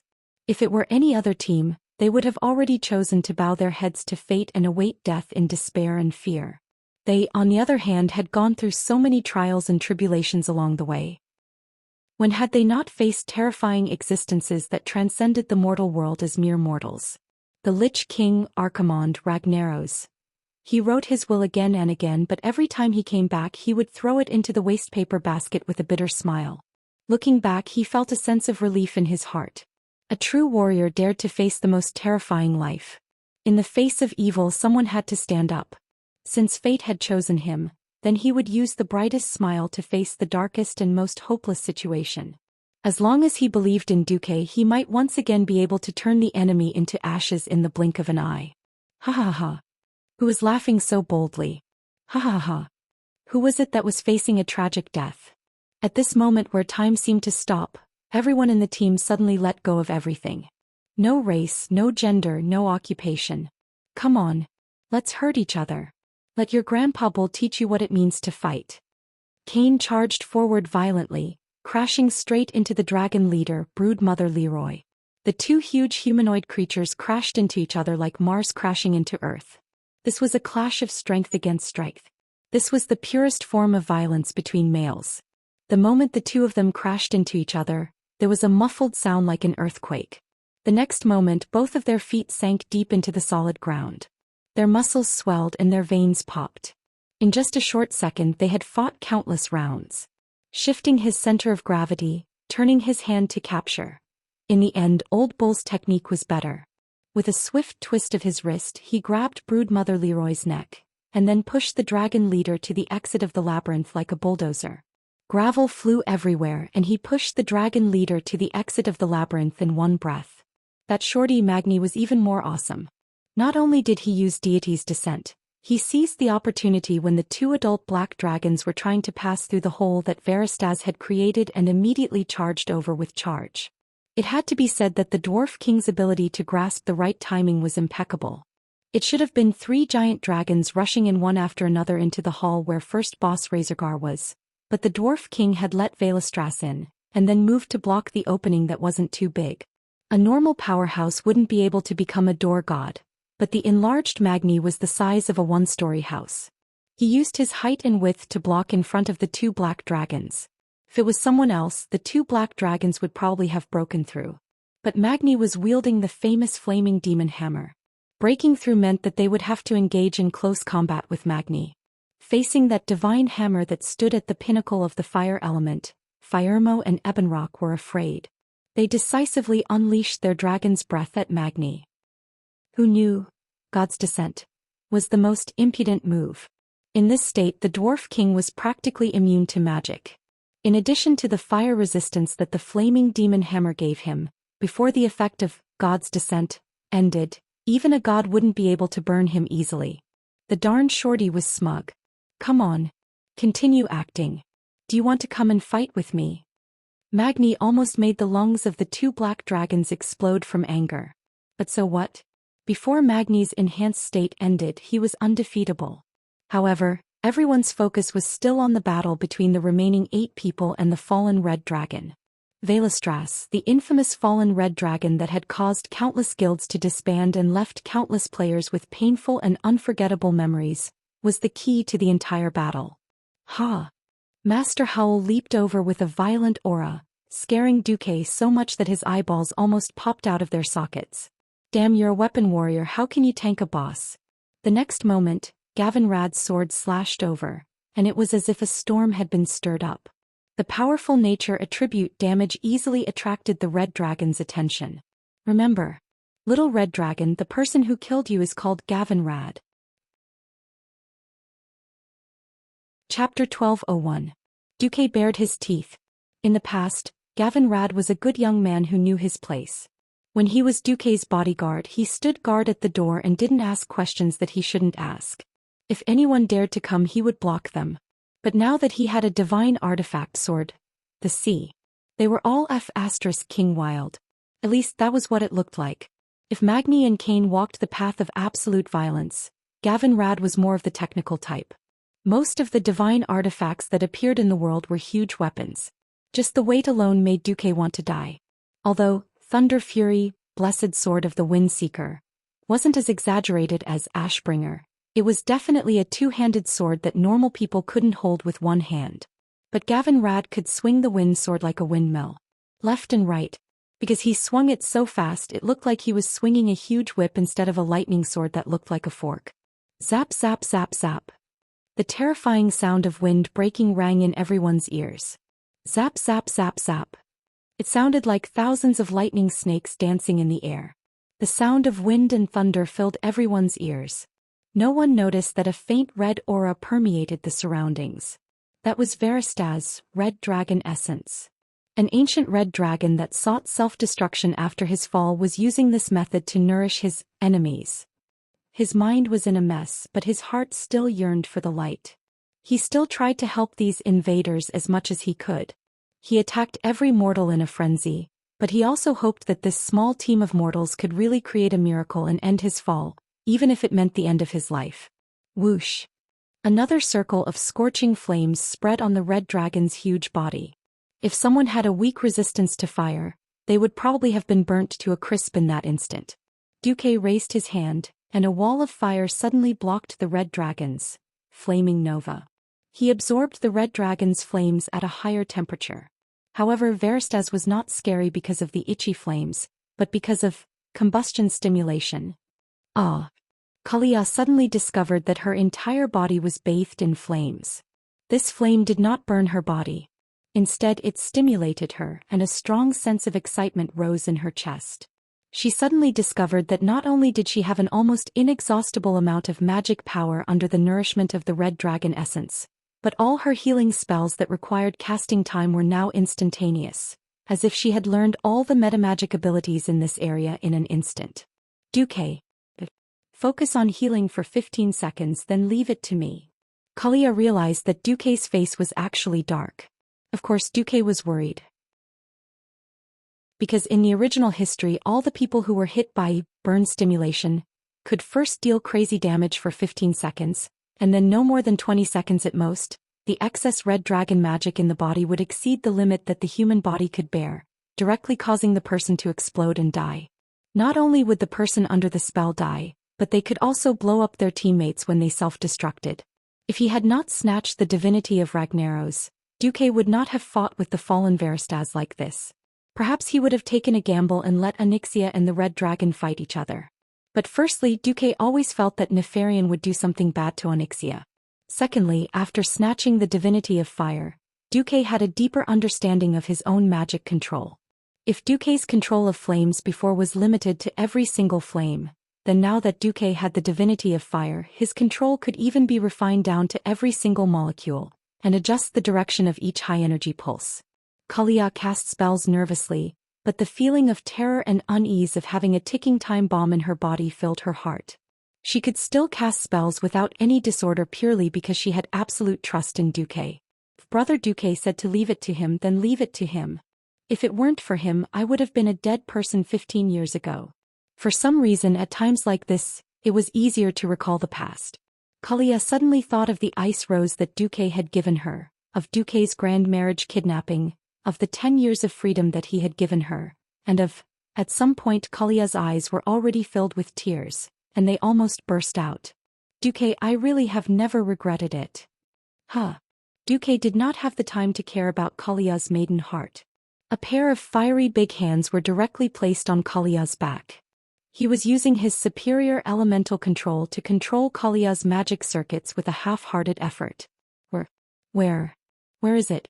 Duque firmly believed that there would not be a self-destruction for no reason. Whether it was red dragon essence, or combustion stimulation, it must have been Veristaz using some form of influence on the human body, and in the end it overloaded the human body and caused the tragedy. Duque scanned Kalia's body in various ways and from various angles at a frequency of 100 times per second. Kalia felt a strong sense of shame for no reason. It was not just like a pure girl suddenly being viciously violated by a hooligan. It was more like selling her body and soul on a deeper level. Kalia's entire body trembled, but she still did not resist. She stopped casting spells and leaned back almost backwards, relying on the support of Duque's hands to keep her standing. What was the key? Large beads of sweat seeped out of Duque's forehead. Suddenly, Duque had a discovery. Duque scolded softly. He pushed with all his might, almost causing Kalia to fall forward. But the effect was obvious. Everyone could see that between Kalia's white breasts, a fireball the size of a baby's fist seeped out as if it was seeping blood and suddenly shot out. Bang! There was a loud sound. It was a terrifying explosion caused by the purest fire elements accumulating. Damn it! The concentration of fire elements is too high, causing the human body to become a large fire elemental door? Duque muttered. At this moment, Kalia was in Duque's arms in a standard princess carry position, panting heavily. She knew her own body best. It was obvious that she had been hovering at the gates of hell just now, and it was purely Duque who had pulled her back. Duque, I believe in you, oh, forever. Korea said with a smile. Suddenly Gavin Rad screamed, Boss. Boss. I've been hit by that thing too? Do I have to be carried by you in a princess hug to survive? 18 seconds later, Duque kicked Gavin Rad flat on his face, and then a ball of fire jumped out and exploded.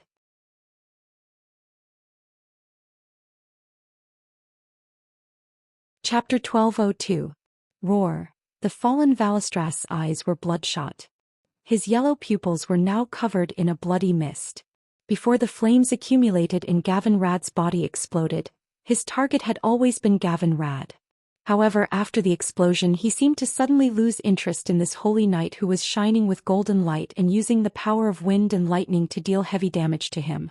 No matter how brave Gavin Rad was, how coquettish he was, or how he taunted him, the red dragon ignored him. He chose to attack the target he liked. Arg. Vanessa, who had been waving her daggers around near the dragon's abdomen and dealing a lot of damage to Valistras, suddenly realized that the dragon had turned around. Being stared at by a pair of eyes filled with madness, Vanessa was so scared that she almost peed her pants. Subconsciously, she cast invisibility to make herself disappear from the dragon's sight and senses. Where are you looking at? Big lizard. At this critical juncture, Lord Howl stepped forward. Grom leaped high in an unscientific manner. That leap at the cost of burning his fury allowed him to cross a height of 30 meters in an instant and fly straight to the ceiling of the hall. Lord Howl did an unexpected and nimble somersault in the air, allowing himself to stand upside down. His legs pressed against the ceiling like springs, and he used the momentum of falling to the ground to push himself back down. Lord Howl's full-powered attack had the power to kill an abyssal lord. Not to mention, Red Dragon Essence also gave him extraordinary fury energy. Blood Roar's mournful crimson light actually suppressed the radiance of Red Dragon Essence that the red dragon had spread in the air. Boom! The huge impact produced a violent force akin to that of a tactical nuclear bomb. Even the red dragon, whose body had been strengthened by the power of corruption, could not withstand this blow. Arg!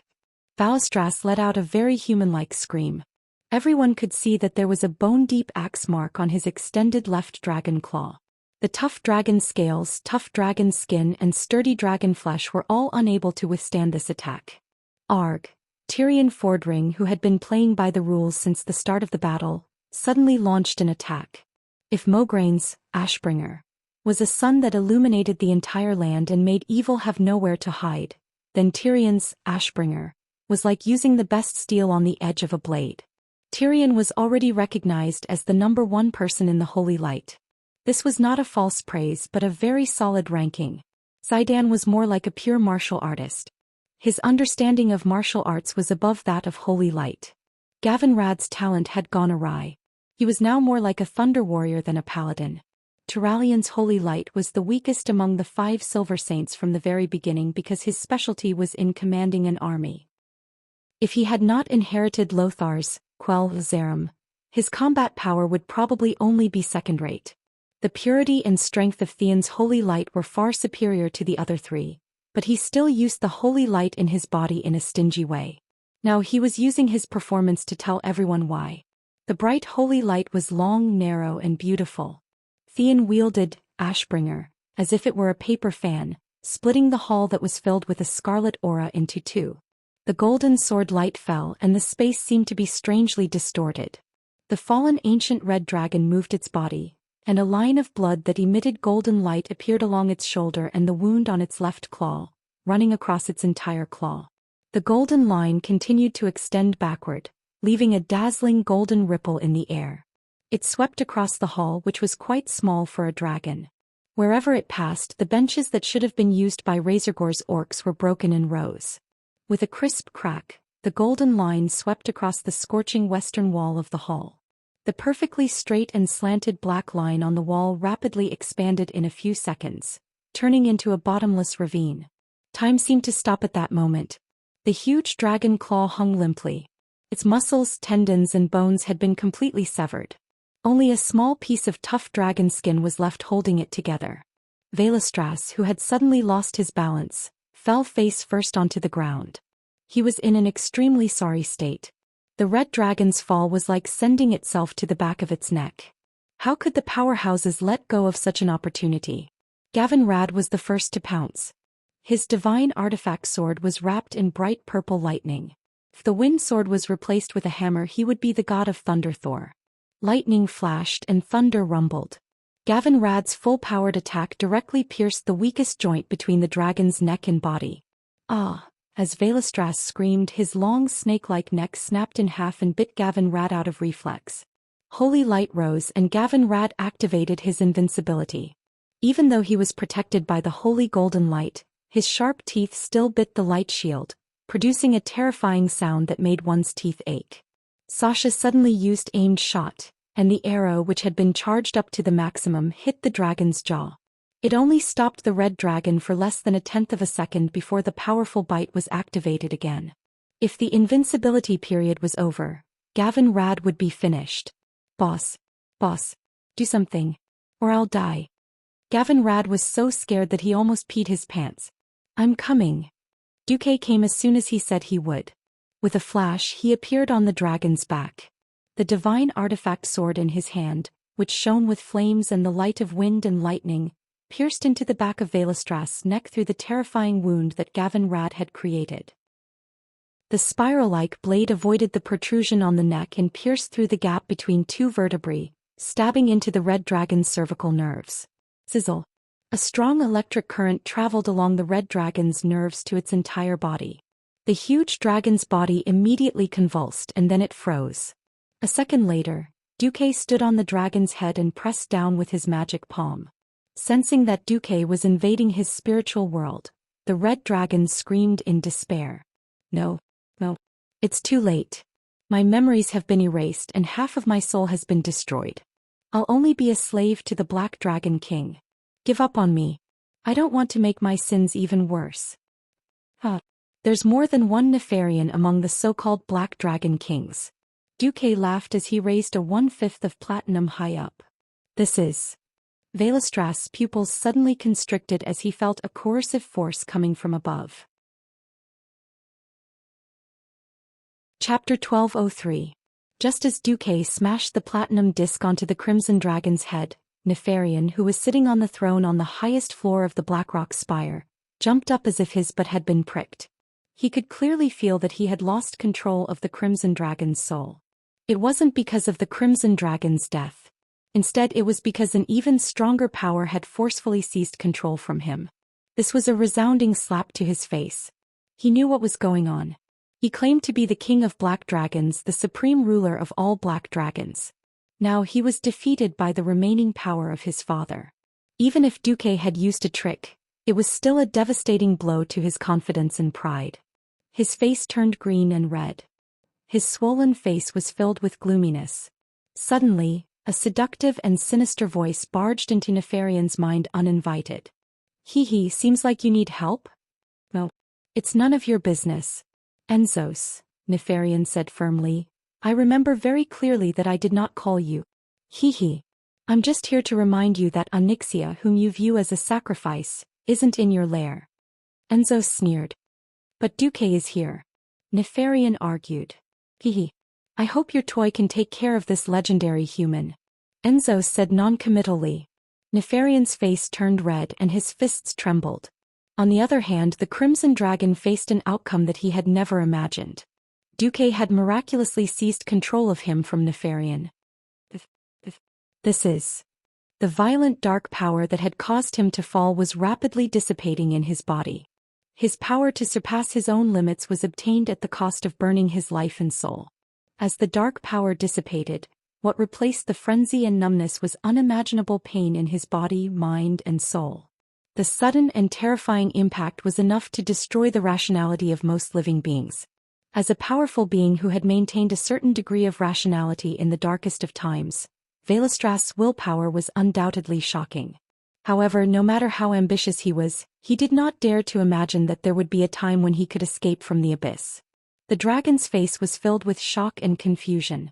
Sensing that the giant dragon under his feet had stopped struggling and convulsing, Duque said loudly, "Relax your will, don't resist, and recognize me as your master. Otherwise, Nefarian will still have a chance to take back your control." Although he did not understand how Duque did it, but with the relationship between Duque and his queen, obeying Duque was a million times better than obeying the evil Black Dragon King. Veristaz immediately did as he was told, allowing Duque's will to invade his soul and turn his spiritual world upside down. He could clearly feel the slave imprint that was branded in the deepest part of his soul, filled with shame, being rewritten. It changed from a ferocious black dragon head to a blue whirlwind. It was impossible for him to know that this was Duque's trick. Duque first simulated the authority of the Black Dragon King that was recognized by the world of Azeroth with Neltharian's scales in the dragon's soul, and overrode Nefarian's authority. Then he got Neltharian to transfer the ownership of Veristaz to the owner of the Platinum Disc, which was Duque himself. These layers of tricks were all based on one fact. The arrogant Nefarian had defined the highest authority as the king of the Black Dragons and not Nefarian's name. This was a loophole, and Duque was the only one in the world who could exploit it. It was not until Duque finished all this in 10 seconds that he heaved a sigh of relief. However, this was not the end because the battle was still going on. Duque turned his head. "Kalia, help old cow. The rest help Magni." Everyone dispersed and went back to their own duties. On the ground, Veristaz seemed to be still in a dream. "I'm free? But... Thank you, Duke Marcus. I'll try my best to go to the Dragonbone Waste myself." Feeling his terrible condition, Veristaz no longer had any hope of survival. The berserk dark energy drained him too much, easily surpassing the limits of what an ancient giant dragon could endure. Although he looked like he had a broken claw and his spine had been pierced by a sword, he was actually an empty shell inside. Under the shiny dragon scales and dragon skin were the remaining dry muscles and flesh that had been overdrawn and squeezed. At this moment he was like a sick dragon that was too old to move. "Heh. Is the despair in your eyes only at this level?" Duque's sarcastic tone made Veristaz uncomfortable. If Duque wasn't the one who pulled him out of the dark abyss, he might have already spat dragon breath at him. Just as he was about to say something, Duque continued, "Sorry, I've seen even deeper and more terrifying despair in the Ancient War." "You participated in the Ancient War." "That's right. You're that Dukong." As an old dragon who had also participated in the cruel Ancient War, Veristaz suddenly became spirited. "No one else can save you. That doesn't mean that I can't save you." Suddenly, an emerald light of life appeared in Duque's hand. "This is..." The red dragon's vertical pupils suddenly constricted. Of course he knew what it was. This was the life blessing of his most respected queen.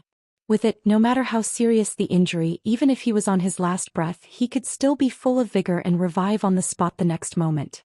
His eyes suddenly revealed an endless desire for survival. But in the next instant he gave up on himself. "No. Don't give me His Majesty's treasure, I don't deserve it. I failed.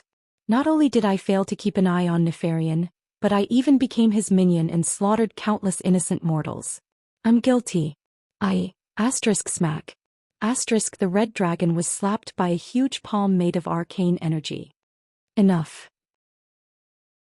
Do you really want to die like this and let the Doomsday Army have another bone dragon to control?" Veristaz was frightened by this terrifying future, but he still hesitated. "But my soul is damaged and my strength can never return to before." Ignoring the opinion of this kind but strangely stubborn silly dragon, Duque directly pressed the Red Dragon Queen's life blessing into his head. Following the silly dragon's scream, a powerful life force was injected into his broken body, rapidly healing every wound on his body. His blood vessels that had been tortured by the violent power, his muscles that were bleeding everywhere, and his heart that was starting to fail. Everything was reactivated by this life force. Enough. Stop calling me. If you really can't find a future for yourself, go be my woman's mount.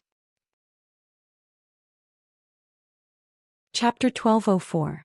Duke the Great Hoodwinker was really addicted to hoodwinking mounts. Although Veristaz was not as good at fighting as Xianxia, It could be clearly seen from the system scan that even with Alexstras's life's blessing, his combat level could no longer return to the past. His strength and maximum HP were permanently reduced. But in any case, he was still a powerful ancient dragon. Even a broken ship has 3 nails, and even if he fell, it would not be a problem for him to become one of the strongest adult dragons. The only problem was that the system indicated that Veristas's soul seemed to be damaged, and he had lost the ability to cast spells and use ultimate transformation. In other words, he could only be a melee dragon and mount after he recovered. Duque sighed. He could not expect every dragon to be like Xianxia, who did not have to worry about being taken back after being tamed, and was also very capable. The 4 major dragon clans now had a boss. If the boss did not agree, the young dragons could not change sides. As for young dragons, unless they were brought to the Alliance army on a large scale, they would not be of any use. Powerful ancient dragons were the backbone of the major dragon clans. They were very precious and they would not change sides for no reason. The only ones that Duque could trick were ancient dragons that had been in trouble. Veristas's first reaction to Duque's shameless proposal to let him be the mount of Duque's woman was that he was dumbfounded. But on second thought, Duque already had Xianxia, who was stronger, and his subordination fell into Duque's hands. Was he going to let him be the second mount? At first, Veristas was a little disheartened, but he did not know what to do now that he had lost his purpose of being a dragon. He could only nod. Thank you very much for giving me the life's blessing of my queen. I agree with your proposal, but before that I have to go back to the Dragon Slumber Temple and report to Her Majesty. I belong to the Red Dragon Army, and all major matters in the army must be decided by Her Majesty. Duque nodded. Go. You'll only be a burden if you stay here. Say hello to Alexstrasza for me. Veristas looked at his broken dragon claw that was starting to recover and smiled helplessly. Thank you for your understanding. But I'll just use life blessing for a while. I'll return it to you now. No need. Duque interrupted the red dragon. I was going to give up on this blessing. You're just in time. Duque was telling the truth. Alexstrasza's blessing was good, but it was no longer suitable for the current Duque. After obtaining the divinity of fire and wind, Duque was on the divine path, advancing towards a goal that belonged only to him. Perhaps in the future, Duque would have the characteristics of multiple elements, but Duque knew that it would definitely not include the life element of the nature element. Mages who used fire, ice, arcane spells and wind and thunder to create destruction were destined to be incompatible with life mages who used healing spells. Transferring the blessing now was purely a favor at little cost. The red dragon hesitated for a moment before finally speaking. Actually, I know of a one-way path out of Blackwing's nest. You go first. Let's deal with Nefarian before we go out. After being reduced to a slave, the red dragon knew very well what kind of terrifying evil existed in Nefarian's nest. Veristas was convinced of the mortal heroes like Duque who fought to eliminate evil. He no longer tried to persuade Duque. Instead, he lowered his head towards Duque and dragged his broken claws and wounded body out like a real cat. After dealing with the red dragon, Duque looked around and found that the situation was much better than he had imagined. Die. Die. Old Bull Cane continued to face Broodmother Lashlayer head-on. The thick totem pole had become even harder than a steel pillar under the blessing of the ancestor's soul. It met Broodmother Lashlayer's blade head-on without flinching. Both sides were originally on the same level of strength, but Old Bull had the blessing of Mount Hygel's equipment. In terms of absolute strength, he actually suppressed Broodmother Lashlayer. It seemed like a collision between Mars and Earth, but Broodmother Lashlayer was usually pushed back more often. After fighting against Archimonde and Ragnaros, Old Bull was even more adept at dealing with large monsters. After Duque gave Kane some pointers, Old Bull actually understood quite a lot. The huge double-headed blade slashed towards Old Bull's head. Old Bull moved the totem pole to the right and even raised the middle of the pole slightly to block the other end of the double-headed blade. Then he used his freed left hand to give Broodmother Lashlayer a ruthless punch. While Duque and the others were dealing with the fallen red dragon, Old Bull had clearly punched Broodmother Lashlayer in return. One of the Black Wing's horns had been forcefully broken by Old Bull. His right eye was also swollen like a bun. Duque was dumbfounded by this. After thinking about it carefully, he realized that this was indeed the case. In all fairness, Broodmother Lashlayer was not very strong. This guy was just a guard dog that ate the terrain. Without the powerful traps in the hall that he guarded, he was at most a strong elite monster with a bit more HP.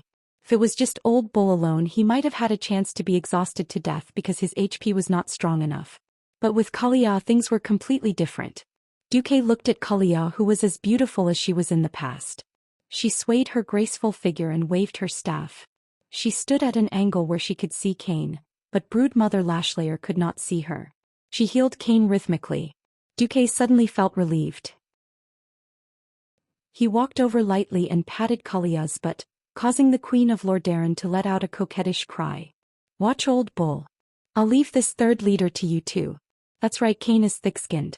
If anything goes wrong, you can abandon Cain and run first. That guy's legs are longer than yours, so he can definitely run faster. Don't get hurt or else I'll take care of you tonight. Duque teased, causing Kalia's face to turn red. Kalia was still young and inexperienced. She was busy healing and did not dare to respond to her lover's teasing. But Old Bull blew his beard and glared. Hey, Duque, you bastard, I heard you.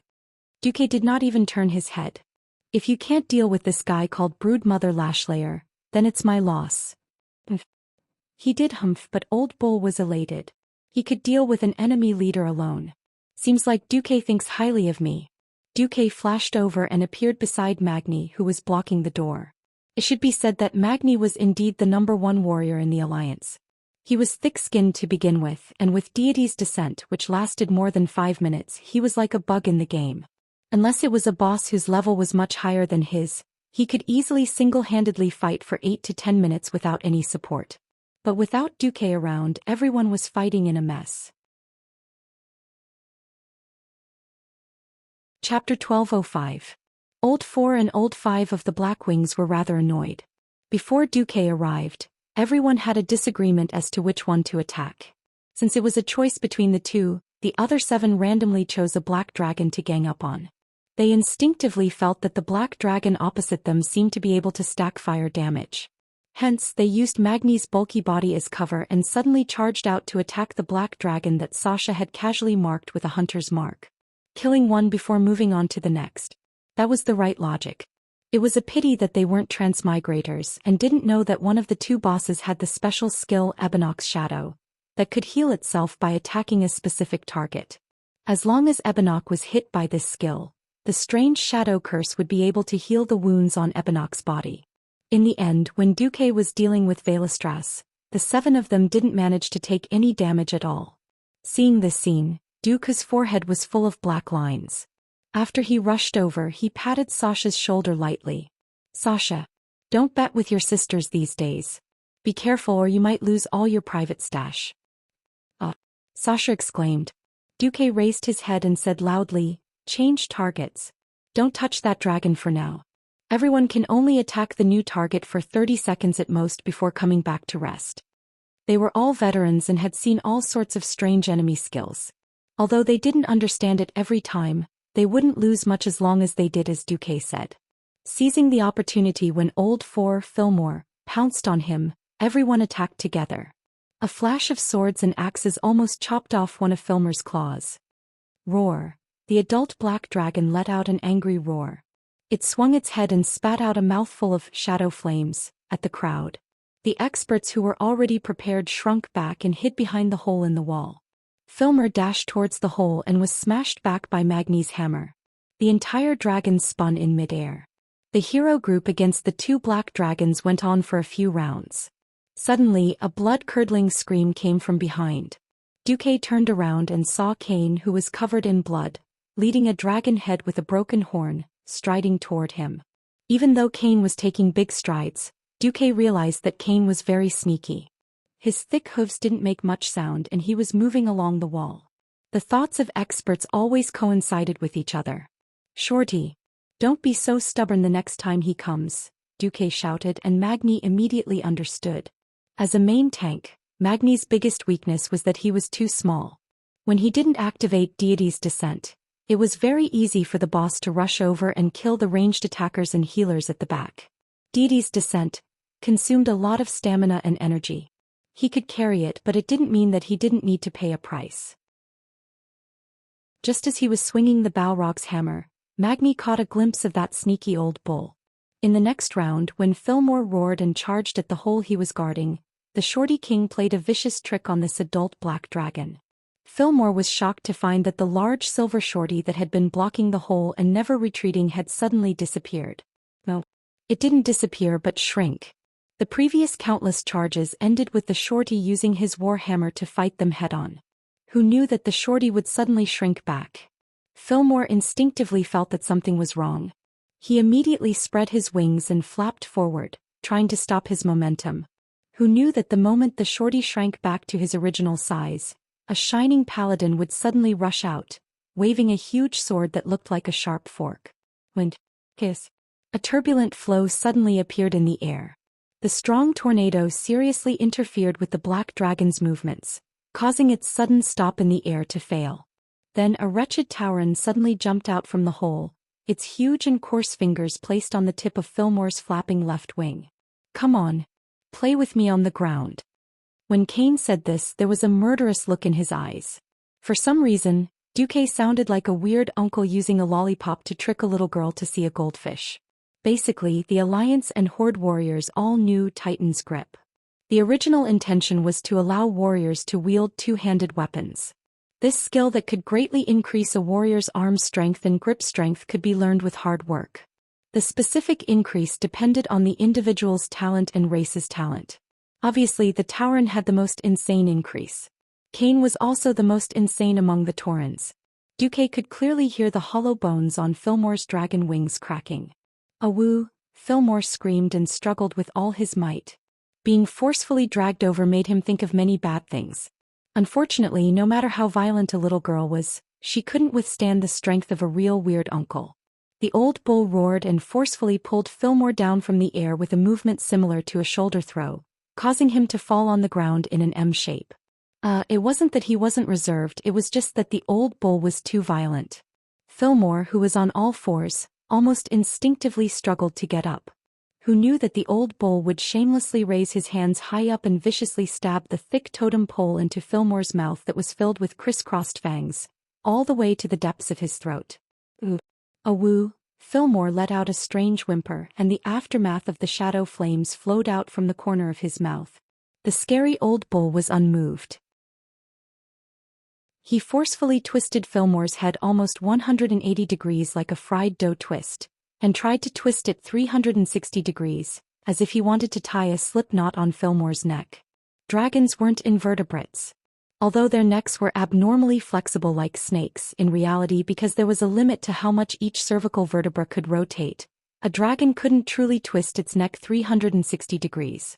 Forcefully twisting it would only result in the cervical vertebra breaking and the trachea twisting. Fillmore desperately tried to turn his body around, using his huge body to resist the twisting of his neck. At the same time he tried to extend his dragon claws, trying to grab Kane who was holding his neck. In the end he couldn't reach it. Originally he shouldn't have lost to a tauren in terms of strength. For some reason the moment he passed through the hole, there seemed to be some mysterious power that greatly weakened him. Fillmore thought that it was an illusion, until he slashed at Ebonok and tried to use the shadow flames to save him. In the end that damn dwarf became bigger again and jumped onto his body to be beaten up. Only then did he realize that something was really wrong. Chapter 1206. It was a terrifying power that struck the depths of his soul.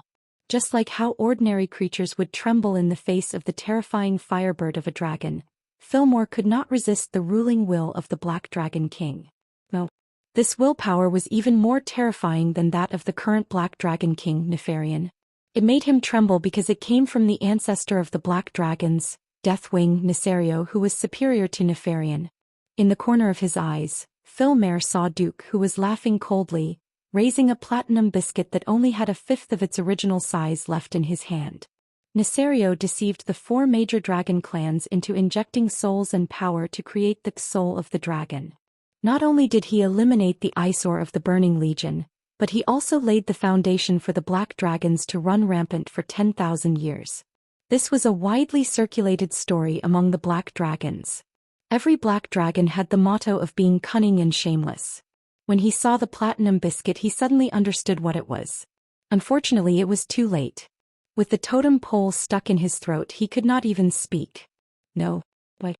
Ebenrock exclaimed. Duque did not do anything. He just lightly activated the power of the Wrath of the Dragon. This was already the cruelest killing blow for the two adult black dragons who had just been extremely arrogant. Wrath of the Dragon, Special Effect 3, Black Dragon Torture. As Nesario is the king of the black dragons, he is the ancestor of all black dragons. Activating this special effect can directly torture the soul of any black dragon descendant. The closer the distance, the purer the bloodline and the greater the power. With this special effect, all the pure-blooded dragons in Blackwing's nest were trash in front of Duque. Theon raised the Ashbringer high and slashed it down. Fillmore, whose neck had been twisted like a fried dough twist, was not in his best condition. Even his tight dragon scales had relaxed due to the soul punishment. It was as if he had stuck his neck into the guillotine. What the Ashbringer had to do was act as the guillotine for the beheading. Dragon blood splattered everywhere. Just like that, Blackwing Nest's fourth boss, Fillmore's enormous dragon head was separated from his body. On the other side, Ebenrock didn't last long either. With Magni's full force, the hand of Savra's Balrog Ragnaros hammered down on his chest. Vanessa, who was at the side, could clearly hear the crisp sound of the giant dragon's ribs breaking. The golden-yellow flames penetrated Ebenrock's chest, and one could imagine that the giant dragon's heart had most likely turned into charcoal. Gavin Rad was still afraid that Ebenrock wouldn't die. The Thunder Fury Wind Chaser's blessed sword fiercely stabbed into Ebenrock's throat, and with a desperate twist he almost chopped off Ebenrock's head. Looking at the frozen black dragon, Magni exclaimed, "Wait a minute. Don't chop off the dragon's head. After I purify this guy's soul, I'm going to put it in my spoils of war storage in Steel Stove Fort." Hey, you all have spoils of war. Do you think I don't? Gavin Rad was unhappy. At this moment, a furious dragon's roar came from the depths of Blackwing's nest, and a black dragon that wasn't much smaller in size than the previous two giant dragons quickly appeared in front of everyone. The sixth boss, Flammel, was a black dragon that didn't have any special skills other than knowing the Princeps's fury. After Sasha used focus shooting to suppress its berserk state, it was just a piece of cake for her. Huff. In the team of 10, almost everyone except Duque was panting heavily. It was very tiring, very tough, but also very happy. The result of the endless battles was that 6 of the 8 bosses of Blackwing's nest had been taken care of. The red dragon had been saved and the rest were all lying dead in front of them. Gavin Rad stabbed the sharp tip of the wind sword into the ground, and like a sharp weapon stabbing into tofu, half of the sword's edge sank into the ground. Then he used it as a support and his entire back passed over. The lightning that lingered on the wind sword seemed to be a beneficial supplement to the magic in Gavin Rad's body. Anything else? So come at me as well. Don't wait until I fall asleep from exhaustion before someone comes to touch me. I can't take that, Gavin Rad complained. Duque shook his head and smiled. In Blackwing's nest there aren't many existences that can threaten us. If the information Onyxia gave me is correct, there's only one big dog left, Chromagus and Nefarian. That's good. Old Cow laid on the ground with his arms and legs spread out. He didn't have Magni's deity's descent. Although his injuries could be healed by the stimulation of holy light, he couldn't replenish the blood that he had lost in a short period of time. After lying down for a while, he sat up, took out the food from his spatial bag and started eating and drinking. This was a sunken area without a door beside the hall where Veristas had been, but it had a good view, so it was used as a temporary resting place. Duque turned around. Then you're the least exhausted here. You'll be on duty for the first half of the night. Duque didn't have to worry about the Empress Dowager. Seeing him nod, Duque didn't say anything else. Vanessa, you'll be on duty for the second half of the night. Boo-hoo. Poor maidservant, you're destined to work hard. Duque ignored the maidservant's complaints and focused on collecting things. Not only did he collect the spoils of war left behind by the 6 bosses, but he also collected the hourglasses, dropped by the minions. While Duque's small team was resting, Nefarian, who was in the hall at the top of the Blackrock Spire, was already restless. If Duque had gathered all the strong people in the world and attacked Blackwing's nest with all their might, then Nefarian might have sat on his throne with a playful attitude and waited for Duque's challenge. Duque had cheated. Of the 6 leaders, Duke used Dragon Soul Fragment against Razorgore at the start, but he didn't use it against the other 5 leaders. Of course, in the eyes of the other dragons, this was the wrath of the dragon that the 4 major dragon races had towards the black dragons.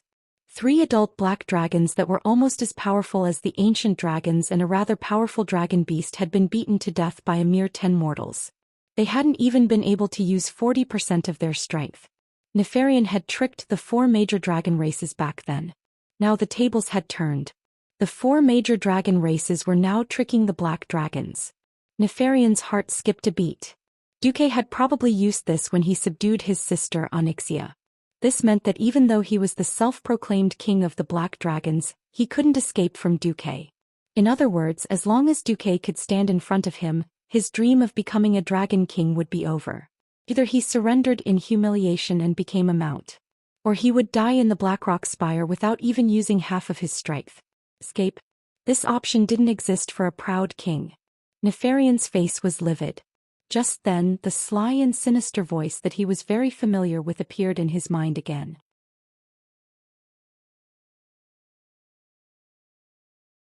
Chapter 1207. After Duque and the rest rested, they quickly advanced into Blackwing's nest. A brainless Blackwing goblin technician? 1 hit from the Firelord hammer. A tall dragon charging over with 2 swords? First use Ashbringer to cut off its legs, then use the Firelord hammer to hammer it to death. A large group of black dragon whelps flying over? The wind sword directly activated its special effect, causing a tornado that dragged the whelps to the ground. Finally, the gangsters swarmed over. A lot of dragon scales and dragon skin. The more they advanced, the more uneasy Duque felt. This was too abnormal. If it was another enemy, perhaps Duque would think that the other party was shivering under the bed in the deepest part of the nest. It was Nefarian the Chinibu geek. In Duque's imagination, after Nefarian found out about the existence of Wrath of the Dragon, he would send his minions to attack the 10 of them at all costs to buy time. Nefarian did not make any additional arrangements. All of his defenses were the same as the Blackwing's nest that Duque had seen countless times. There must be a reason for this abnormality. Duque did not advance at high speed. Instead, he slowed down. Until the place where Chromagus, who was supposed to be the 7th, was gone? 3 natures of the door god, time and ignite. This phrase was regarded as a nightmarish legend among the players in the past, and it described how disgusting this place was. The dragon of the nature element, in addition to the disgusting time-lapse skill of level 7, had left a deep impression on Duque. If they did not get wiped out 8 or 10 times, they would not be able to say that they had conquered Blackwing's nest. Now that the most disgusting boss in the entire Blackwing's nest besides Nefarian and the little red dragon had disappeared for no reason, it was impossible for Duque not to be alarmed. Most likely that boastful black dragon is afraid of us dragon slayers. Cain patted his chest and laughed. His laughter resonated with everyone. Powerful prey was always a man's most boastful achievement. Even a holy knight like Gavin Rad, who was supposed to be humble in theory, couldn't help but chop off a dragon's head and stuff it into his dimensional bag, much less the 2 chiefs and Magni. The team was brimming with an atmosphere of overconfidence.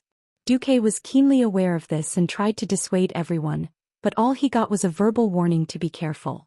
Cain carried the totem pole and walked in front, while Grom tied his blood howl to his back. As the rear guard, Gavin Rad carried his wind sword and whistled frivolously as he followed them. Wrath of the Colossal Dragon was a great counter to the Black Dragon race. It was so big that the heroes were a little off guard. If this was in an anime, it would be a death flag. Duque said something that no one else understood. When Duque and his party crossed the area where Chromagus was, they noticed that the scenery in front of them had changed. Duque's expression suddenly changed. The original style of Blackwing's nest was rather bright. Even the lower levels, which were dimly lit, were filled with torches. After passing through this area, the scenery around them suddenly became scarlet. If it was any other situation, Duque might have thought that Nefarian had a brain cramp and wanted to change the decorations to change his mood. But was this the time for decorations? Furthermore, this wasn't decorations at all. The aura of death was so thick that it was almost tangible.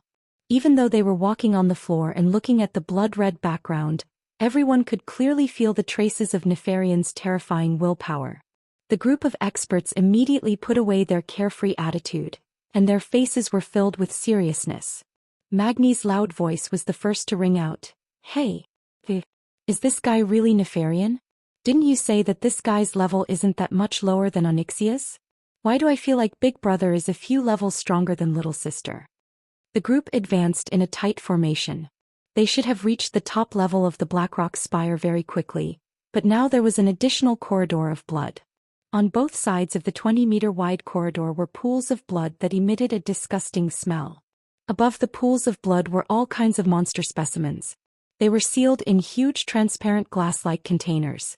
Some of them had already lost their lives, while others were slapping the walls that were strengthened by magic in vain, wailing in despair. Duque could recognize some of them. For example, the giant magma worms that came from the molten core. There were also some that he couldn't recognize at all. There were also some that seemed to be stitched together from a human and a dragonoid, similar to the abominations of the Scourge army. The only difference was that they were still alive. Duque's hand was suddenly held by a small trembling hand. It was Kalia. This queen of Lordaeron who had been raised as a flower in a greenhouse until she was 18 years old and had roamed for 10 years. She had only recently stepped onto the path of facing strong enemies. Now it was as if all her battle experience had been washed away, and she had become a weak girl who couldn't even fight a chicken. Indeed, such a disgusting thing was a little too much for a girl to bear. Duque could only pat Kalia's hand gently and comfort her. Duque knew what Kalia wanted to ask. Things are a little beyond my imagination. Brothers, it's impossible to retreat. He has already found us. Prepare to fight with your lives. Half an hour's journey wasn't long. Duque and the others quickly arrived at a sealed blood hall the size of 2 football fields. Pools of blood flowed down the walls on both sides of the hall, flowing into what seemed to be blood troughs on both sides of the hall. Was that caused by Nefarian's power? Or was it the accumulated blood from killing many creatures for scientific research? No one knew. Everyone's eyes were locked on the man sitting on the throne of blood. Haha. I thought you had even lost the courage to come here. The bearded man held his chin and spoke in a seemingly provocative but calm tone. Duque stepped out from the crowd and looked up at the mysterious man's eyes. Should I call you Victor Nefarios? Or Nefarian? The man smiled. The name I use when I'm in human form is just a code. I still hope that you can call me Nefarian. The real king of the Black Dragons, Nefarian of the Apocalypse. Duque's heart almost stopped beating at this moment. Although Duque already had a hunch after seeing the previous scene, who knew that after hearing it from the other party, the shock still set off a storm in Duque's heart. Duque only wanted to say that he bought a watch last year. Chapter 1208. Nefarian's Blackwing Nest and Nefarian's Apocalypse, S. Blackwing Blood Ring. These two combinations might seem a little different, but the difference between them was like heaven and earth. In the game, one was a level 60 instance dungeon, while the other was a level 85 instance dungeon.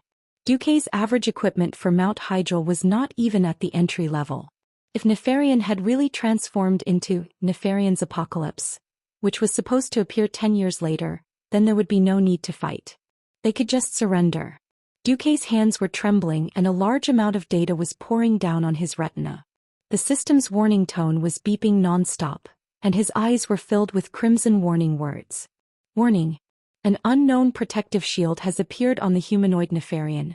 According to calculations, there is an 21% chance that he will be immune to the power of Wrath of the Dragon. Warning. Warning. Nefarian's Apocalypse matches the level 85 boss in the host's memory by 11%.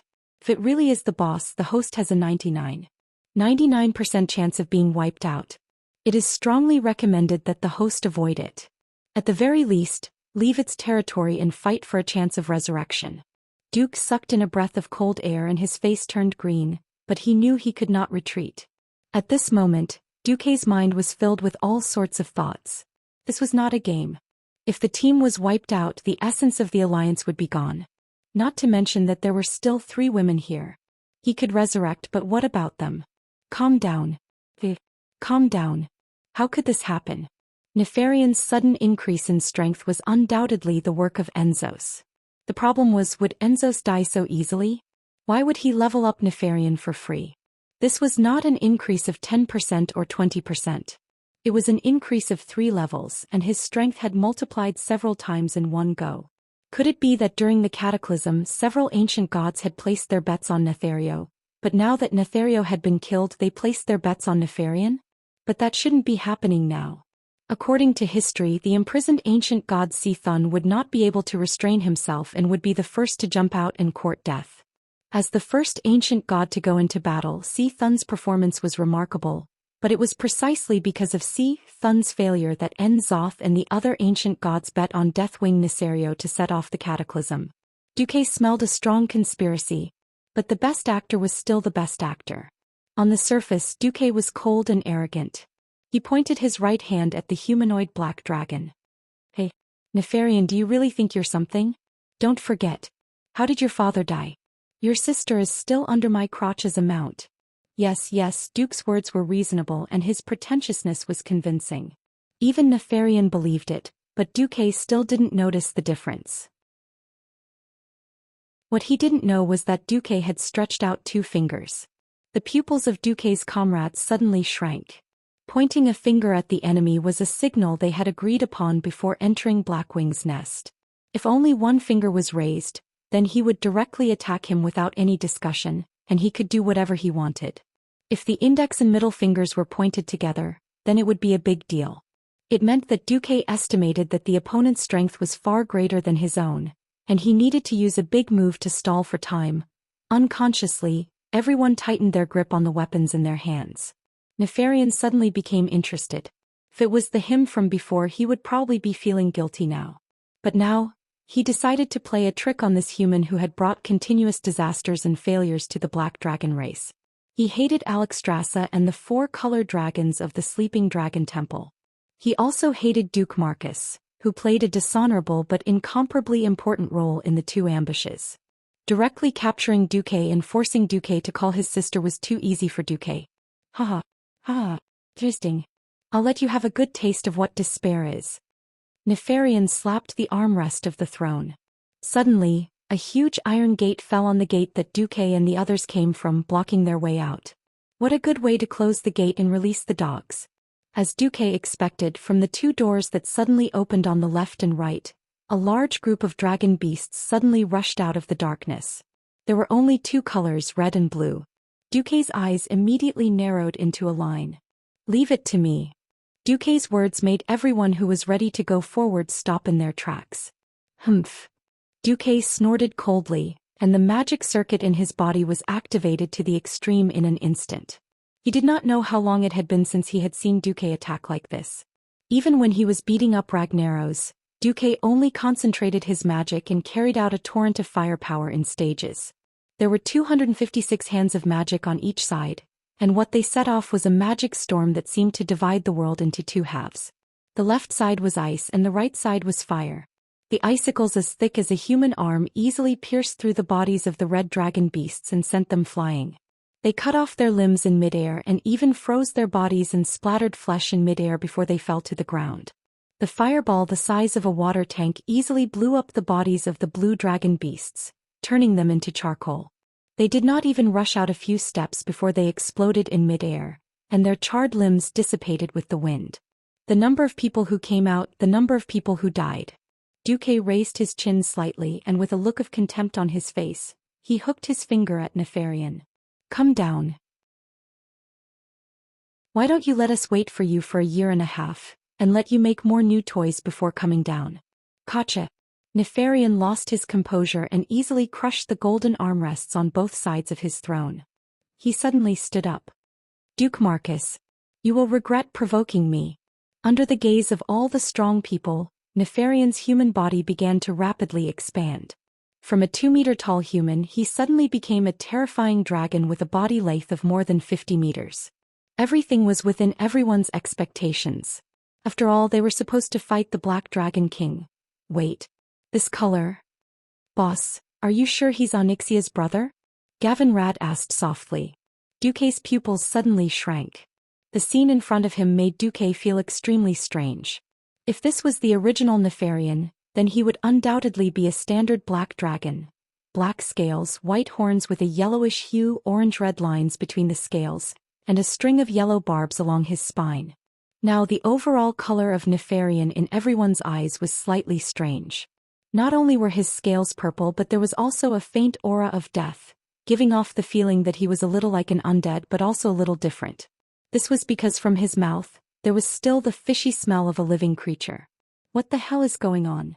At this moment, the system sent new data to Duque's retinas. Chapter 1209. Obtaining the enemy's data by scanning was an instinct that Duque had developed after his transmigration. The system genie's feedback gave Duque a headache, but at the same time he saw some hope. The first second, warning. The enemy's level is too high. Please escape as soon as possible. The next second, injecting Blackwing's nest boss Nefarian's data. Data conflict. Duque suddenly realized that the color of Nefarian's dragon scales would change from time to time. Sometimes it would be purple and sometimes it would be black. Unfortunately, the timing of the change was not easy to grasp due to the lack of data. System, record the pattern of Nefarian's dragon scales color change, and calculate its period as soon as possible. If I'm not wrong, Nefarian's current power is not complete. When his power temporarily drops to the level of Blackwing's nest, it will be an opportunity. Just as Duque was about to reply to Gavin Rad, Nefarian had already charged over. At this moment his dragon scales were purplish-blue. Deity's descent. Duque shouted hurriedly. Magni immediately understood and his body rapidly enlarged. He raised the Balrog hammer high and slammed it against Nefarian's dragon claw. Bam! It was a clash of power without any technique. The winner was Nefarian, whose power had skyrocketed. The onlookers could clearly see that Magni's enlarged silver body was being crushed like a pillar. Although he wasn't crushed into a biscuit, he was almost there. Nefarian clearly realized that he couldn't kill this strong dwarf warrior in one hit. He suddenly extended his dragon head and bit at Kalia, who was at the back. Don't ignore me. The ox-head chief strode forward, and the totem pole that was as thick as the pillar of a large house slammed down. Just the ear-piercing sound of it breaking through the air was very frightening. Kane missed. As if he had expected Kane, who was the number 2 tank, to come up, his snake-like dragon neck tilted at the last moment and dodged the attack. At this moment, the final move of the giant dragon's most terrifying close combat combo came. Nefarian's huge body suddenly turned horizontally, and his dragon tail that was more than 20 meters long smashed into the back row like a huge meteor hammer. Gavin Rad charged forward with the wind sword in his hand. He was prepared to face Nefarian's Firebird head-on. Unfortunately, he missed. The tail was like a rake with 6 huge bone spikes. It drew a strange wavy arc in front of Gavin Rad, quickly and gracefully dodging the paladin's attack, and mysteriously swept towards the middle row of Duque's team. That was where the close combat team was located. Vanessa cried out in surprise. She used her high agility to perform a beautiful backflip, narrowly dodging the attack. However, the other 2 in heavy armor were not so easy to dodge. Theon brandished Ashbringer, and a long, thin beam of holy light shot towards the dragon's tail. Nefarian chose to take it head-on, but at the last moment he smashed his tail towards Grom. Grom leapt into the air. No one had foreseen that something unexpected would happen. Suddenly, Grom's entire body froze in the air, as if he was a picture that had been captured by a camera. His posture as he leapt, his mouth opened so wide that his fangs could be seen, and his bulging muscles. Everything stopped. Duque suddenly reacted and yelled, "Hourglass! Hourglass? What hourglass?" Grom froze for half a second before he reacted. This was the deal he had with Ol-7. Only Ol-7's big dog, Kermagus, could make someone suddenly freeze in the air.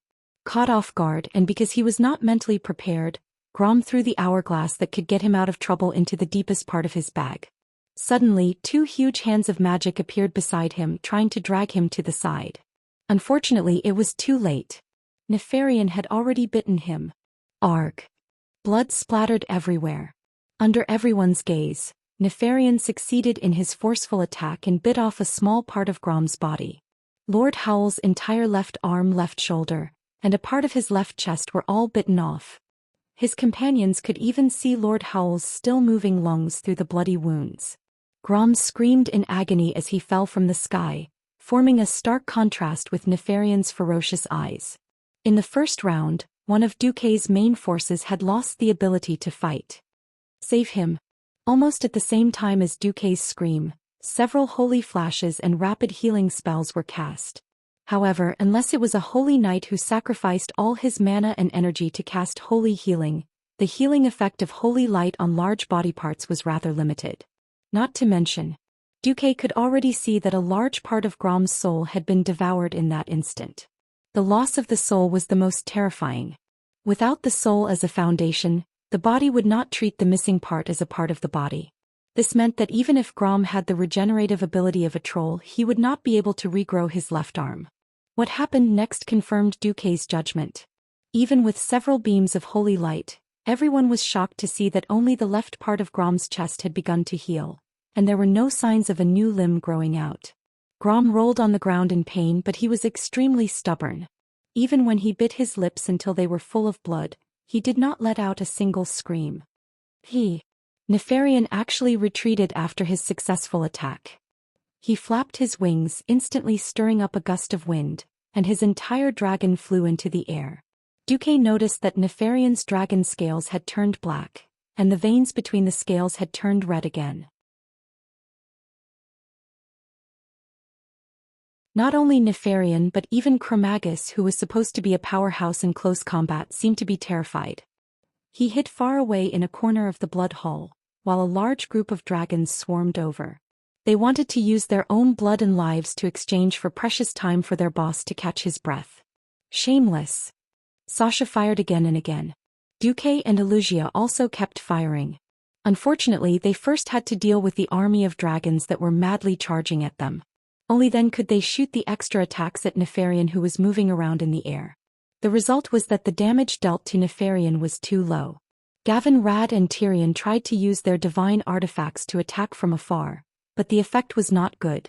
Nefarian just kept moving around, focusing on dodging the attacks from the divine artifacts while taking on the rest.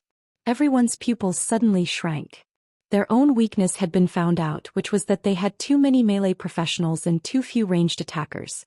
About a minute later, Nefarian's dragon scales turned purple again. It was the triple dragon combo and doggies. Time elapse. Again. This time, Gavin Rad's Mount Hygel level plate armor was completely destroyed.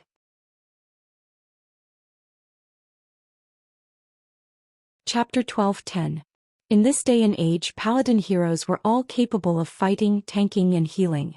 Although Gavin Rad was one of the weakest of the 5 Silver Sages, his equipment could be said to be extravagant. He would definitely have a share of paladin equipment in every battle. Along the way, he had accumulated a wealth of battle experience.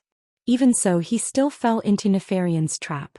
Nefarian's attack and defense attributes were greatly increased in the purple scale state. Coupled with Chromagus' most powerful and disgusting skill, time lapse, there was no way to defeat Nefarian. If Gavin Rad had not cast the Divine Shields spell that granted him 12 seconds of invincibility, Gavin Rad would have been a corpse. Only half of Gavin Rad's armor remained. There were 3 deep scratches on the back half of his armor, and even his undershirt could be seen. In a fit of rage, Gavin Rad tore off his wobbly breastplate. He now had gauntlets, leg guards, pauldrons and a belt but no armor. It looked ridiculous. "Boss!" Gavin Rad shouted. Duque frowned deeply. Suddenly he made a decision. "Everyone focus fire on Chromagus." Nefarian could fly, but he couldn't let this 2-headed molten hound do the same, right?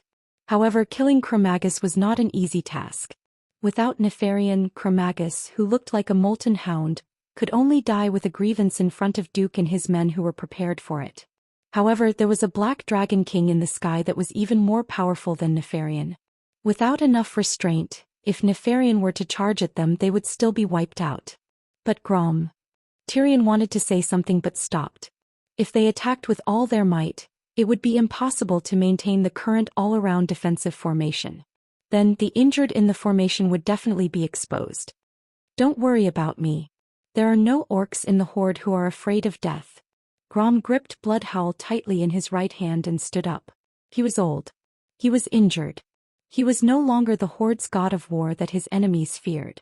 But his courage, his bravery, made it impossible for the bystanders not to be moved. A general dying in battle. A warrior dying in battle.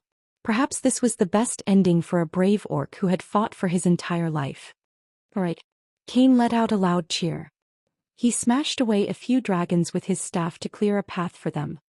You guys go. Leave the rear guard to me and Sasha. With that, Duque actually hugged Sasha from behind. Suddenly, having Duque's abdomen pressed against her perky butt, Sasha panicked.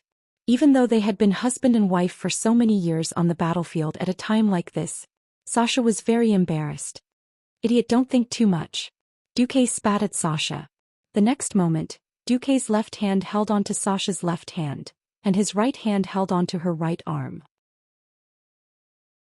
His evolved divine artifact longsword suddenly appeared on Sasha's bowstring. This is... Sasha was stunned. Around him, Duque's hand of magic was blasting wave after wave of dragons into smithereens. In the distance, the 8 of them had already reached Chromagus. Only Duque and Sasha were left at the back of the group. Sasha did not understand what it meant to put such a heavy sword on the bowstring. Even with the power of her Phoenix's son's fury longbow, there was no way she could shoot such a heavy sword. Trust me. If I say this sword is an arrow, then it is an arrow. Duque whispered into Sasha's ear.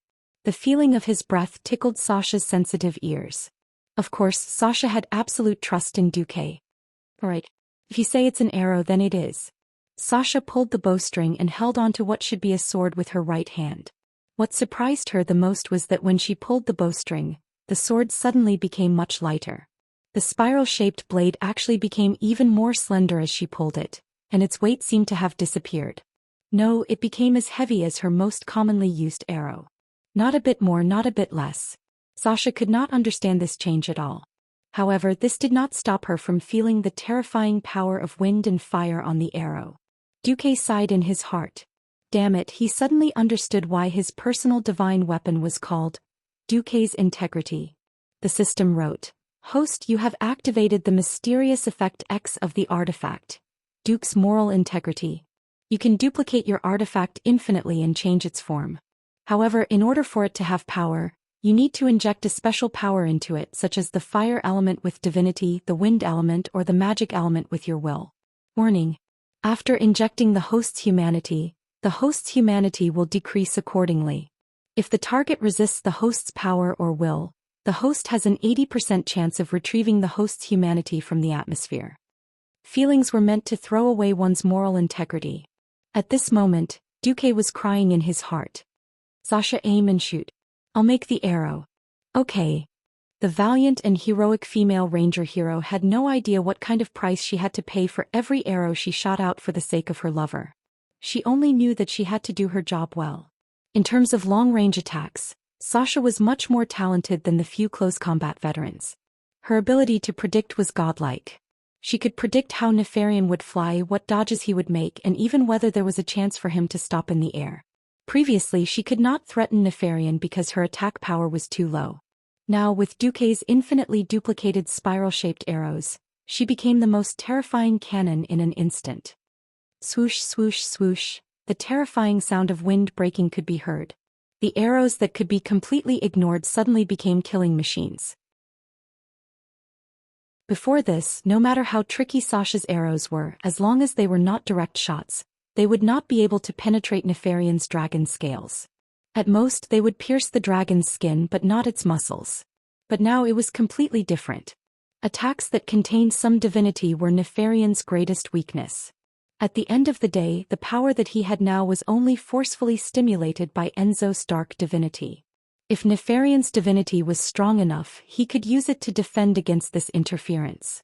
However, although he was born as a demigod, he did not know how to use this power. In the end, it was Duque's divinity that interfered with Enzo's divinity, causing his body to become even more unstable. Arg. Nefarian was furious. Contrary to his usual behavior, he switched to attacking Duke first. In the end, Duque opened more than 10 teleportation portals in the narrow space, and brought Xianxia through these portals. Chapter 12:11. If Nefarian was still the Black Dragon King, Duque wouldn't have dared to teleport. When a single magical element was concentrated to a certain extent, it would instinctively reject the existence of other elements. In Blackwing's nest, which was filled with shadow elements, Duque couldn't even teleport or receive magical messages. Now Nefarian had accepted Enzo's divine power, which didn't belong to him. Instead, it interfered with Nefarian's absolute control over space. Although Duque couldn't break the spatial barrier to connect to the outside world, he could make use of Nefarian's weakness to create a few holes in the spatial rift for him and Xianxia to pass through. Duque and Xianxia's joint attack was very fierce. The arrows that were shot were high and low. Every time they fluttered and swayed, Nefarian felt like he was trapped by the arrows and unable to escape. It wasn't to the point of fear, but with his huge body, it was impossible for him to escape or dodge. The only result was that he was hit. Hit again. Nefarian had wanted to ignore Duque and Xianxia and directly attack the small team of 8. After all, 100 meters was a distance that the Black Dragon King could cross in the blink of an eye. However, Duque told Nefarian with the hard truth that he shouldn't even think about it. Scram. As Nefarian rapidly approached, Duke's eyes, which had been half closed, suddenly opened when the Black Dragon's figure approached. His left eye burned with blazing flames, while his right eye flashed with dazzling lightning. Along with the vibration of the bowstring, an arrow that was a mixture of fire, wind, and lightning easily traversed 50 meters of the void as if it was teleported. It was like a sharp sword piercing towards Nefarian, turning the sword into an arrow and then turning the arrow back into a sword. Duque's move caught Nefarian off guard. Even though the Black Dragon King dodged the attack, the spiral conical divine blade projection still managed to leave a hole in his lower abdomen. The divine blade projection passed through his abdomen diagonally, and left a large hole in the Black Dragon's left bat wing. This time Nefarian panicked. He was really panicking. He didn't expect Duque to be able to injure him when his attack, defense, and speed had been greatly enhanced. To a demigod-level Black Dragon with an incomparably tenacious life force, this injury would at most be a minor injury. However, an injury was still an injury. The heavens had bestowed upon him a powerful defensive ability, but at the same time, it had ruthlessly cut off his recovery ability. Although it was just a small wound, it would take at least 10 years to completely heal without any external help. How dare you hurt me? Nefarian screamed in amusement. Duque bared his teeth. If it weren't for Onyxia's surrender, I would have hung the heads of your family of 3 on the Wormrest shrine. Bastard, Duque blinked. Should he say? Did the Black Dragon clan walk the path of nobility? How could they scold others so elegantly? Back and forth it was just the same few sentences. It really couldn't compare to the national quintessence of the Celestial Empire. He would spit out 18 words for 3 seconds at a time and there were no repetitions. Cough cough. Speaking of which, Duque's side had effectively restrained Nefarian, and he had also surrounded the various dragon beasts. The morale of the small team of 8 was immediately boosted. Especially Lord Howl. In order to prove that he wasn't an injured person, not a burden, Lord Howl was practically hacking at the big dog Chromagus with all his might. If it weren't for Duque giving Lord Howl an illusion, making the big dog look like there were 2 Magunis holding axes and looking at it, and also not helping Lord Howl change into an illusion, the big dog would probably have made Lord Howl its primary target and chased him all over the street. At this time, Duque's strength and all-roundness were on full display. A large number of illusions ran all over the street, and each illusion had a certain amount of magical energy and even holy light. Gavin Rad was tongue-tied as he watched 3 Gavin Rads, hacking at the dragon beasts with their wind swords, and then they were all killed by the dragon beasts. Hey, I'm not that weak. Shut up. Do you want all the monsters to know that this is your real body and then cut your ass off? Duque's angry scolding shut Gavin Rad up on the spot. Although Chromagus, time-lapse, was effective everywhere and could freeze a person at any time, there were too many targets and the big dog was starting to feel a little powerless, especially when it looked and sensed that there were now hundreds of mortal heroes running around it. A divine artifact was a divine artifact.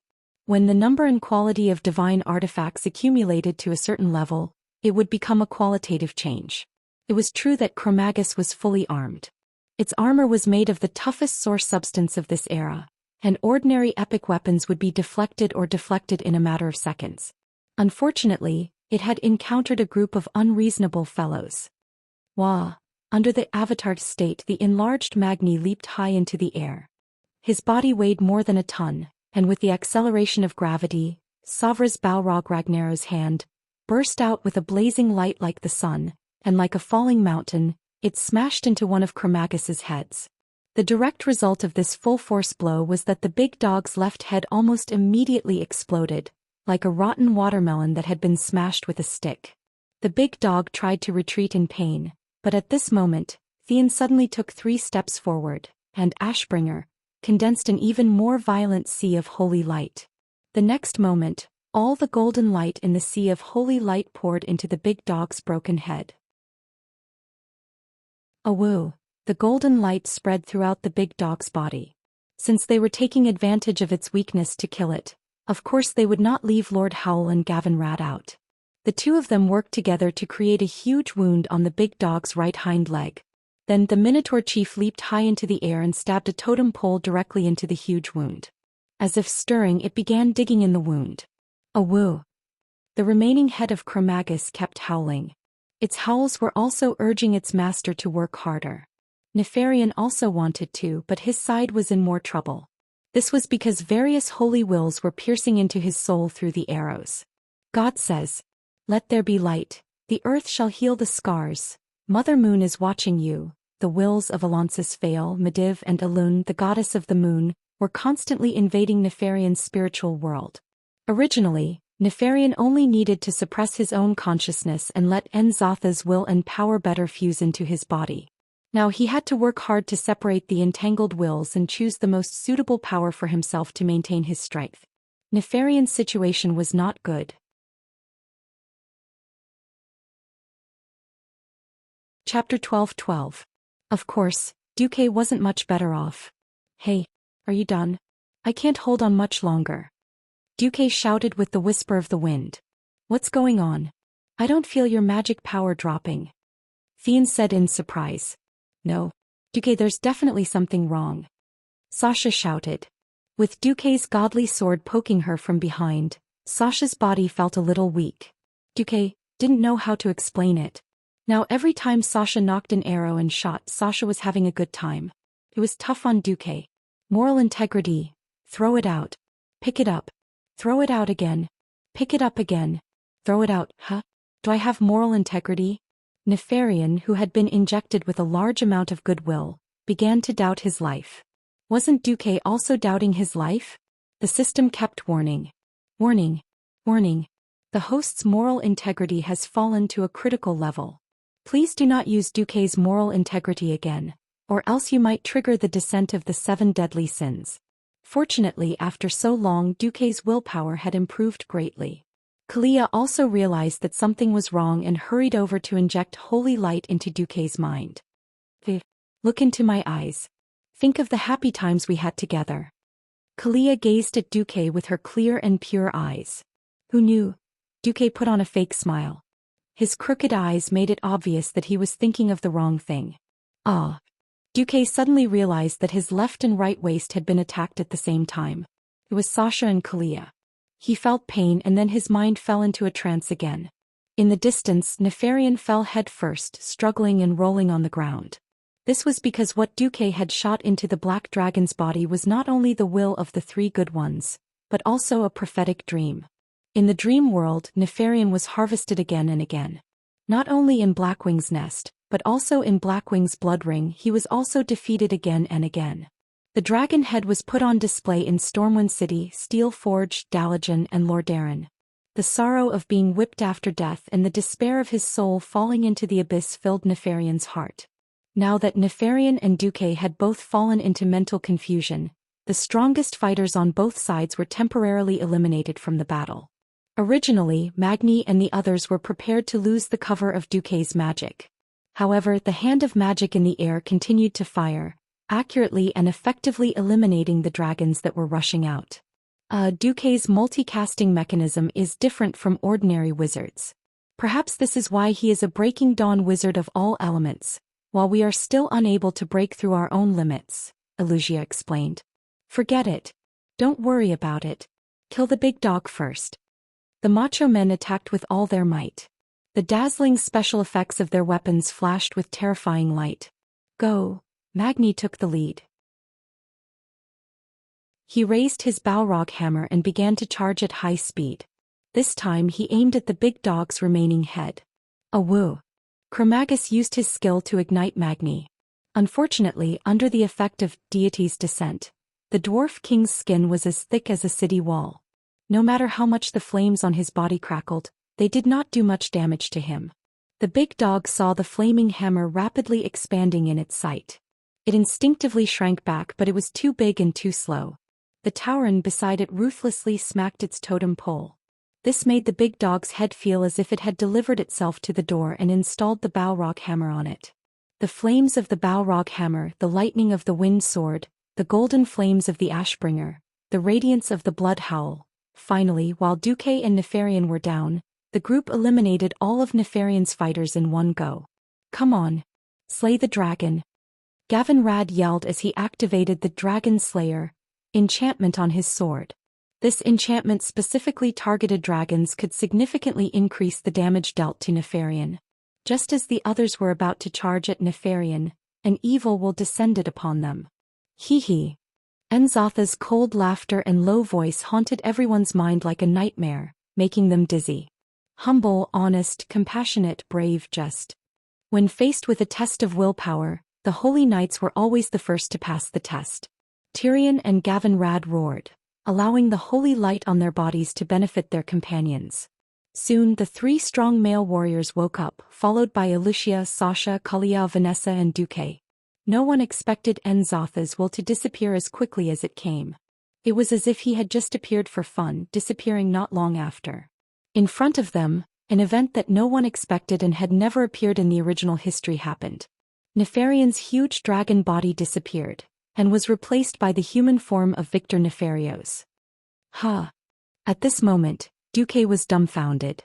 No matter which part of history it was, there was no record of Nefarian fighting in human form. Should he say that he was indeed the butterfly that destroyed history? Nefarian, no, he should be called Victor now. However, Duque still preferred to call him Nefarian. Nifa took out a huge two-handed sword from the void. It was a sword with two dark red dragon heads as the handle, and a strange dark red trapezoidal blade as the body. Duque would recognize it even if he turned into ashes. Ashkandi, Sword of the Brotherhood. Back in the game, countless players fought over this eye-catching two-handed sword. The demonic red light, the cool dragon patterns, and the mysterious runes were all sought after by the players. The two capital letters, AL, were engraved on the hilt of the sword, which added to the imagination of the sword's origin. Some said that it was Anduin Lothar's backup weapon, while others said that it came from the Brotherhood of the Iron and Horse. It was impossible to verify the details. However, there was one thing that was often mentioned, and that was, once AL is out, there are no more brothers. Nefarian, who had turned back into human form, stood up with the sword of the Brotherhood. He seemed abnormal. The power of the shadow was rising from his body, but there was also the evil glow of the ancient gods. Haha. You're finished. Mortals. You can't kill me. Otherwise, your world will face the most hopeless destruction. Nefarian said nonsensically. This made Duque and the others frown. Duque sneered. Oh? Then we should stretch out our necks and let you kill us? Yes. Exactly. This is the final fate that mortals like you should face. Nefarian held the huge two-handed sword with one hand, and his entire body swayed. It seemed that he would self-destruct soon without Duque's help.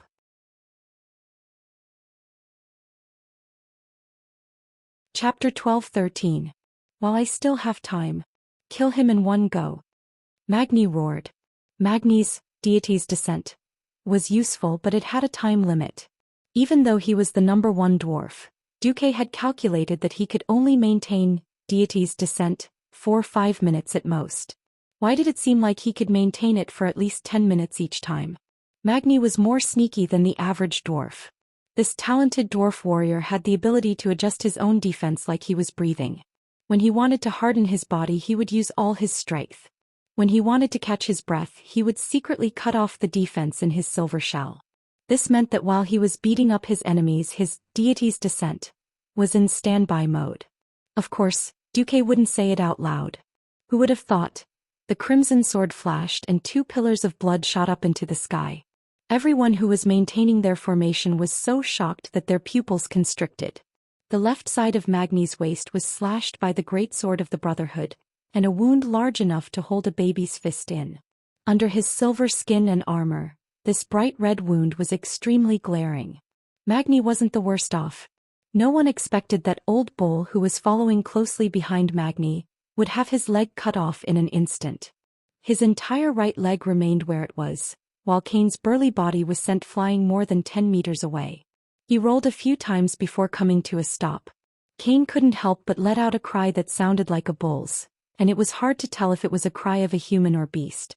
If it wasn't for Theon, who was the third in line, who was more skilled in martial arts and had blocked the great sword of the Brotherhood, the team might have lost 3 vanguards in an instant. Nefarian's short hair fluttered as he moved rapidly, and his movements were very elegant. He spun 360 degrees like a ghost, and actually crossed at least 5 meters, passing Lord Howl in the middle, and arrived at the center of Duque's team. He slashed horizontally again with great force, and the huge blade enveloped Duque, Wuxia, Kalia and Sasha. Dang! The crisp sound of metal clashing rang out. It turned out that Vanessa had activated Swift Run at some point in time. 2 short but dangerous daggers slashed down from above and hit the sword in a cross. If Nefarian was just a human, his attack would have been able to deflect the Brotherhood's sword. Unfortunately, he wasn't. The power of a giant dragon was simply incalculable to mortals. Without any hesitation, Nefarian, who had transformed into Victor, slashed forward with his sword. Fortunately, Vanessa was no longer the ignorant little girl from back then. After experiencing many battles, she also had rich experience in fighting enemies.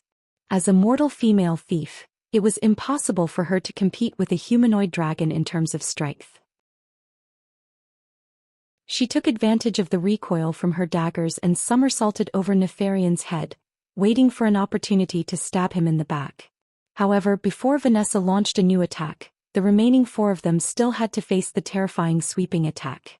Bearing the brunt of the attack, Vanessa relied on the agility of a ranger to lean back and dodge the attack by a hair's breadth. Duke was so nervous that his heart almost jumped out of his throat when he saw the Brotherhood almost cut Sasha's flesh. Next was Wuxia. She chose to use Flash. In theory, with a flash of arcane light, she would appear 20 yards behind Nifa. However, the space magic that Duque could still use just now suddenly failed. A surge of shadowy energy that was as vast as the ocean easily disrupted the other elemental channels in the surroundings. Nefarian was bathed in flames. That was the radiance of the shadow flames. His dark power was forcefully eliminating all the power that did not belong to the shadow flames. Wuxia's flesh was ineffective. Time seemed to have frozen. Duque had to make a choice. With his strength, this concentration of shadow power was not enough to prevent him from using Flash. If he wanted to act cool, he could even switch to a shadow priest and turn his entire body into a ball of shadow energy, using Dissipate to avoid the fatal blow.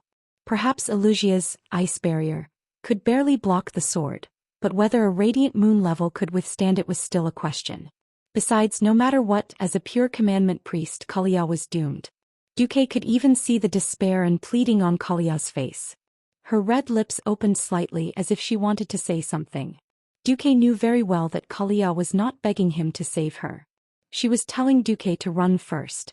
At that moment, Duque felt a stab of pain in his heart. Faster thief.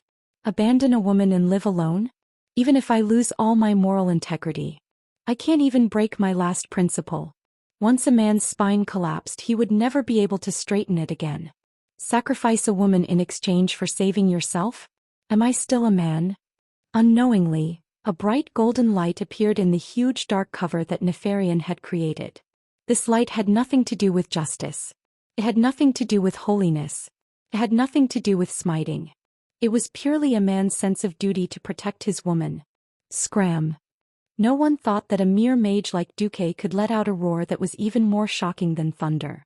They saw Duque holding a platinum awl in his left hand and his newly upgraded spiraling sword in his right. He was the first to pounce on Nefarian. Some people exclaimed. Some people were in despair. Some people did not believe it. Some people closed their eyes. No one believed that a mere mage like Duque could use a close-range weapon to defeat a humanoid black dragon that was skilled in martial arts. Even if Duque had killed Archimonde as a battle mage, even if Duque had perfected his backstab, it was still not a head-on fight. Could Duque do it? If he couldn't, wouldn't the team lose their leader? Everyone held their breath as they watched the development of this scene. Suddenly, the situation, which was similar to an egg hitting a stone, took a shocking turn. Duque's movements suddenly sped up, while Nefarian's movements seemed to have been slowed down by many times. Acceleration. Deceleration. And the wrath of the dragon, that Duque had not taken out yet. No one knew why the wrath of the dragon, that Duque refused to take out just now, was taken out now, and it even worked. That's right. Duque's swordsmanship and strength were not as good as Nefarian's. However, as long as Nefarian's strength and speed were reduced to the same level as his, Duque wouldn't be afraid no matter how good Nefarian's swordsmanship was. If he had the ability to use his two-handed sword to pick his teeth, Duque wouldn't be afraid at all. The spiraling sword that was filled with divinity of fire and wind suddenly spun like a drill, and with a piercing hum, it hit the center of the sword of the Brotherhood. The strong rotation actually caused the Brotherhood's sword to fly out. You're tuning in to the Zhou Xian's Legacy YouTube channel. Don't forget to subscribe and join us on this journey to catch the most captivating stories.